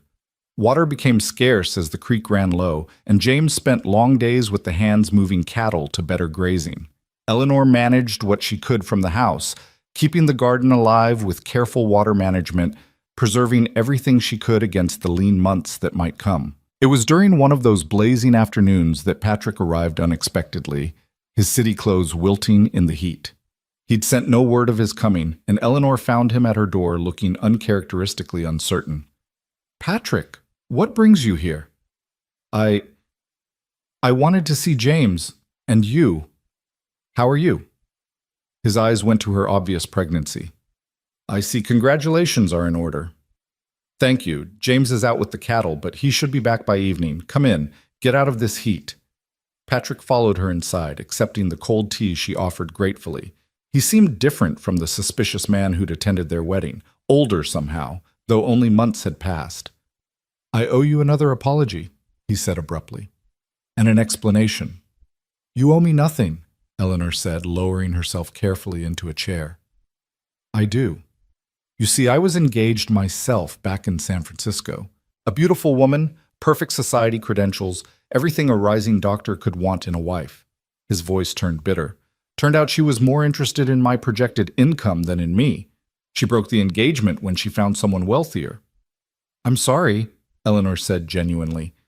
It made me suspicious of everyone's motives, especially women who seem to need rescue. But watching you and James at your wedding, seeing how you looked at each other, I realized I'd been projecting my own disappointment onto your situation. Love makes fools of us all, one way or another, Eleanor said gently. James is lucky to have you. This ranch, this life. It never made sense to me, but seeing him now versus 3 years ago, you've brought him back to life. James arrived home to find his brother helping Eleanor with dinner, the two of them working in companionable harmony that made him stop in the doorway and stare. Don't just stand there gaping, Eleanor said without turning around. Wash up and set the table. She orders me around constantly, James told Patrick with a grin. It's wonderful. That evening, the three of them sat on the porch as the heat finally began to break. Patrick shared news from San Francisco, the medical advances he was studying, his plans to specialize in surgery. But Eleanor noticed how his eyes kept drifting to the mountains, the vast sky, the peace that seemed to emanate from the land itself. You could practice here, James said quietly. Willow Springs needs a real doctor, not just Doc Watson who learned his trade in the war. I'm a city doctor, Patrick protested. I wouldn't know what to do with gunshot wounds and horse kicks. You'd learn, Eleanor said. We all learn things we never expected out here. Patrick stayed 3 days, and by the time he left, something had shifted in the brothers' relationship. The old ease was returning, the shared jokes and comfortable silences that had been strained since Sarah's death and James's withdrawal. Thank you, James said to Eleanor that night, for being kind to him despite his earlier behavior. He's your family, Eleanor said simply. That makes him mine. July crept by in a haze of heat and increasing discomfort. Eleanor could barely sleep, the baby active at all hours, her back aching constantly. She gave up any pretense of normal activity, spending her days in the coolest part of the house, teaching the Valley children from a rocking chair, directing Rosa's daughter Maria, who'd come to help with the household work. It was on one of those interminable July afternoons that her water broke, sudden and unexpected, while she was shelving books in the parlor. For a moment she stood frozen, liquid pooling at her feet, before the first contraction hit with enough force to drive her to her knees. Maria! She called, her voice tight with pain and fear. Get James, now! What followed was 18 hours of labor that tested Eleanor in ways she hadn't imagined possible. James stayed beside her, letting her crush his hands during contractions, wiping her face with cool cloths, whispering encouragement when she swore she couldn't continue. Doc Watson arrived after 8 hours, took one look, and announced the baby was turned wrong. We need to reposition it, he said grimly. This is going to hurt. It already hurts, Eleanor gasped between contractions. What he did next made everything before seem like gentle discomfort. Eleanor screamed, dignity abandoned, as the doctor manually turned the baby. James went white, but held her steady, his strength the only thing anchoring her to sanity. That's it, Doc Watson said with satisfaction. Head down now. Should progress normally from here. Normally? Eleanor panted. This is normal? As normal as birth ever is, the doctor said with infuriating calm. 10 more hours of pushing, sweating, cursing in ways that would have horrified her Boston relatives. And finally, a cry that wasn't hers filled the room. Doc Watson lifted a squalling, red-faced infant, a girl, perfect and furious at her eviction from the womb. A daughter, James breathed, tears streaming down his face, as the doctor placed the baby on Eleanor's chest. Our daughter. Eleanor looked down at the tiny face, the shock of dark hair, the little fists waving in protest, and felt something fundamental shift inside her. This child, born of struggle and love in equal measure, was the living proof that her journey west had been worth every moment of pain and uncertainty.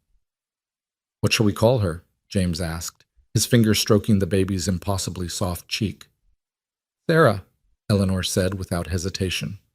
"Sarah Hope McAllister, for the past that shaped us and the future we're building." James kissed her then, careful of the baby between them, and Eleanor tasted salt from both their tears. Outside, dawn was breaking over the mountains, painting the sky in shades of rose and gold. A new day, a new life, a new chapter in their continuing story. Margaret arrived that afternoon, having received word from one of the hands James had sent to town. She took one look at the baby and burst into tears.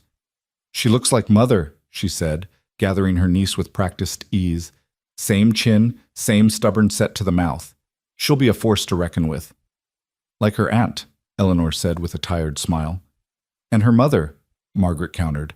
"The woman who survived abandonment, rebuilt her life, tamed my brother, and just brought new life into this world. That's a force of nature if ever I saw one." As Eleanor drifted off to sleep, exhausted but content, she could hear James in the next room, singing softly to their daughter, an old cowboy lullaby about sleeping under stars and riding the range. Through the window, she could see the ranch stretching out toward the mountains, the cattle grazing peacefully, the garden she'd planted thriving despite the heat. This was her life now, not the one she'd imagined when she'd answered Thomas Whitmore's letters, not the one she'd planned when she'd left Boston with such hope. It was harder than she'd expected, lonelier at times, more demanding physically and emotionally than any Eastern drawing room could have prepared her for. But it was also richer, truer, more satisfying than any fantasy could have been. She thought about that scared girl on the depot platform, certain her life was over. What would she think if she could see Eleanor now? A ranch wife, a mother, a teacher, a vital part of a community that valued strength over style, truth over pretense? Would she believe that such transformation was possible? "Your journey ends with me," James had said that day, buying her ticket to what she'd thought was just another destination. But he'd been right in ways neither of them could have imagined. Her journey as a desperate, abandoned woman had ended when he'd shown her kindness without expectation. What had begun was a new journey entirely, one of choosing rather than being chosen, of building rather than hoping, of loving with eyes wide open rather than desperately closed. Baby Sarah fussed, and Eleanor heard James's footsteps bringing their daughter to nurse. He helped Eleanor position the baby, then sat beside them on the bed, his arm around both his women, protective and proud. "No regrets?" he asked, echoing his question from their wedding day. Eleanor looked at their daughter's perfect face, felt James's solid warmth beside her, heard the ranch coming alive with another day's work, and knew her answer with bone-deep certainty. "Not a single one," she said. "This is exactly where I was meant to be." The depot at Silver Creek was just a memory now, a turning point in a story that had led to this moment, this life, this love. The cowboy had indeed bought her fare, and her journey had indeed ended with him. But more than that, it had begun with him too, a journey into herself, into strength she didn't know she possessed, into a love built on truth rather than fantasy. As Sarah nursed contentedly and James hummed that cowboy lullaby, Eleanor closed her eyes and smiled. She was home. Not the home she'd planned or expected, but the home she'd earned through courage, perseverance, and the willingness to let go of pretty lies in favor of beautiful truths. The abandoned woman at the depot was gone, transformed into someone stronger, someone real, someone worthy of the love that surrounded her. The story that had begun with betrayal and desperation had become something else entirely, a testament to resilience, to the unexpected gifts that come from surviving our worst fears, and to the truth that sometimes the journey we never planned is exactly the one we needed to take.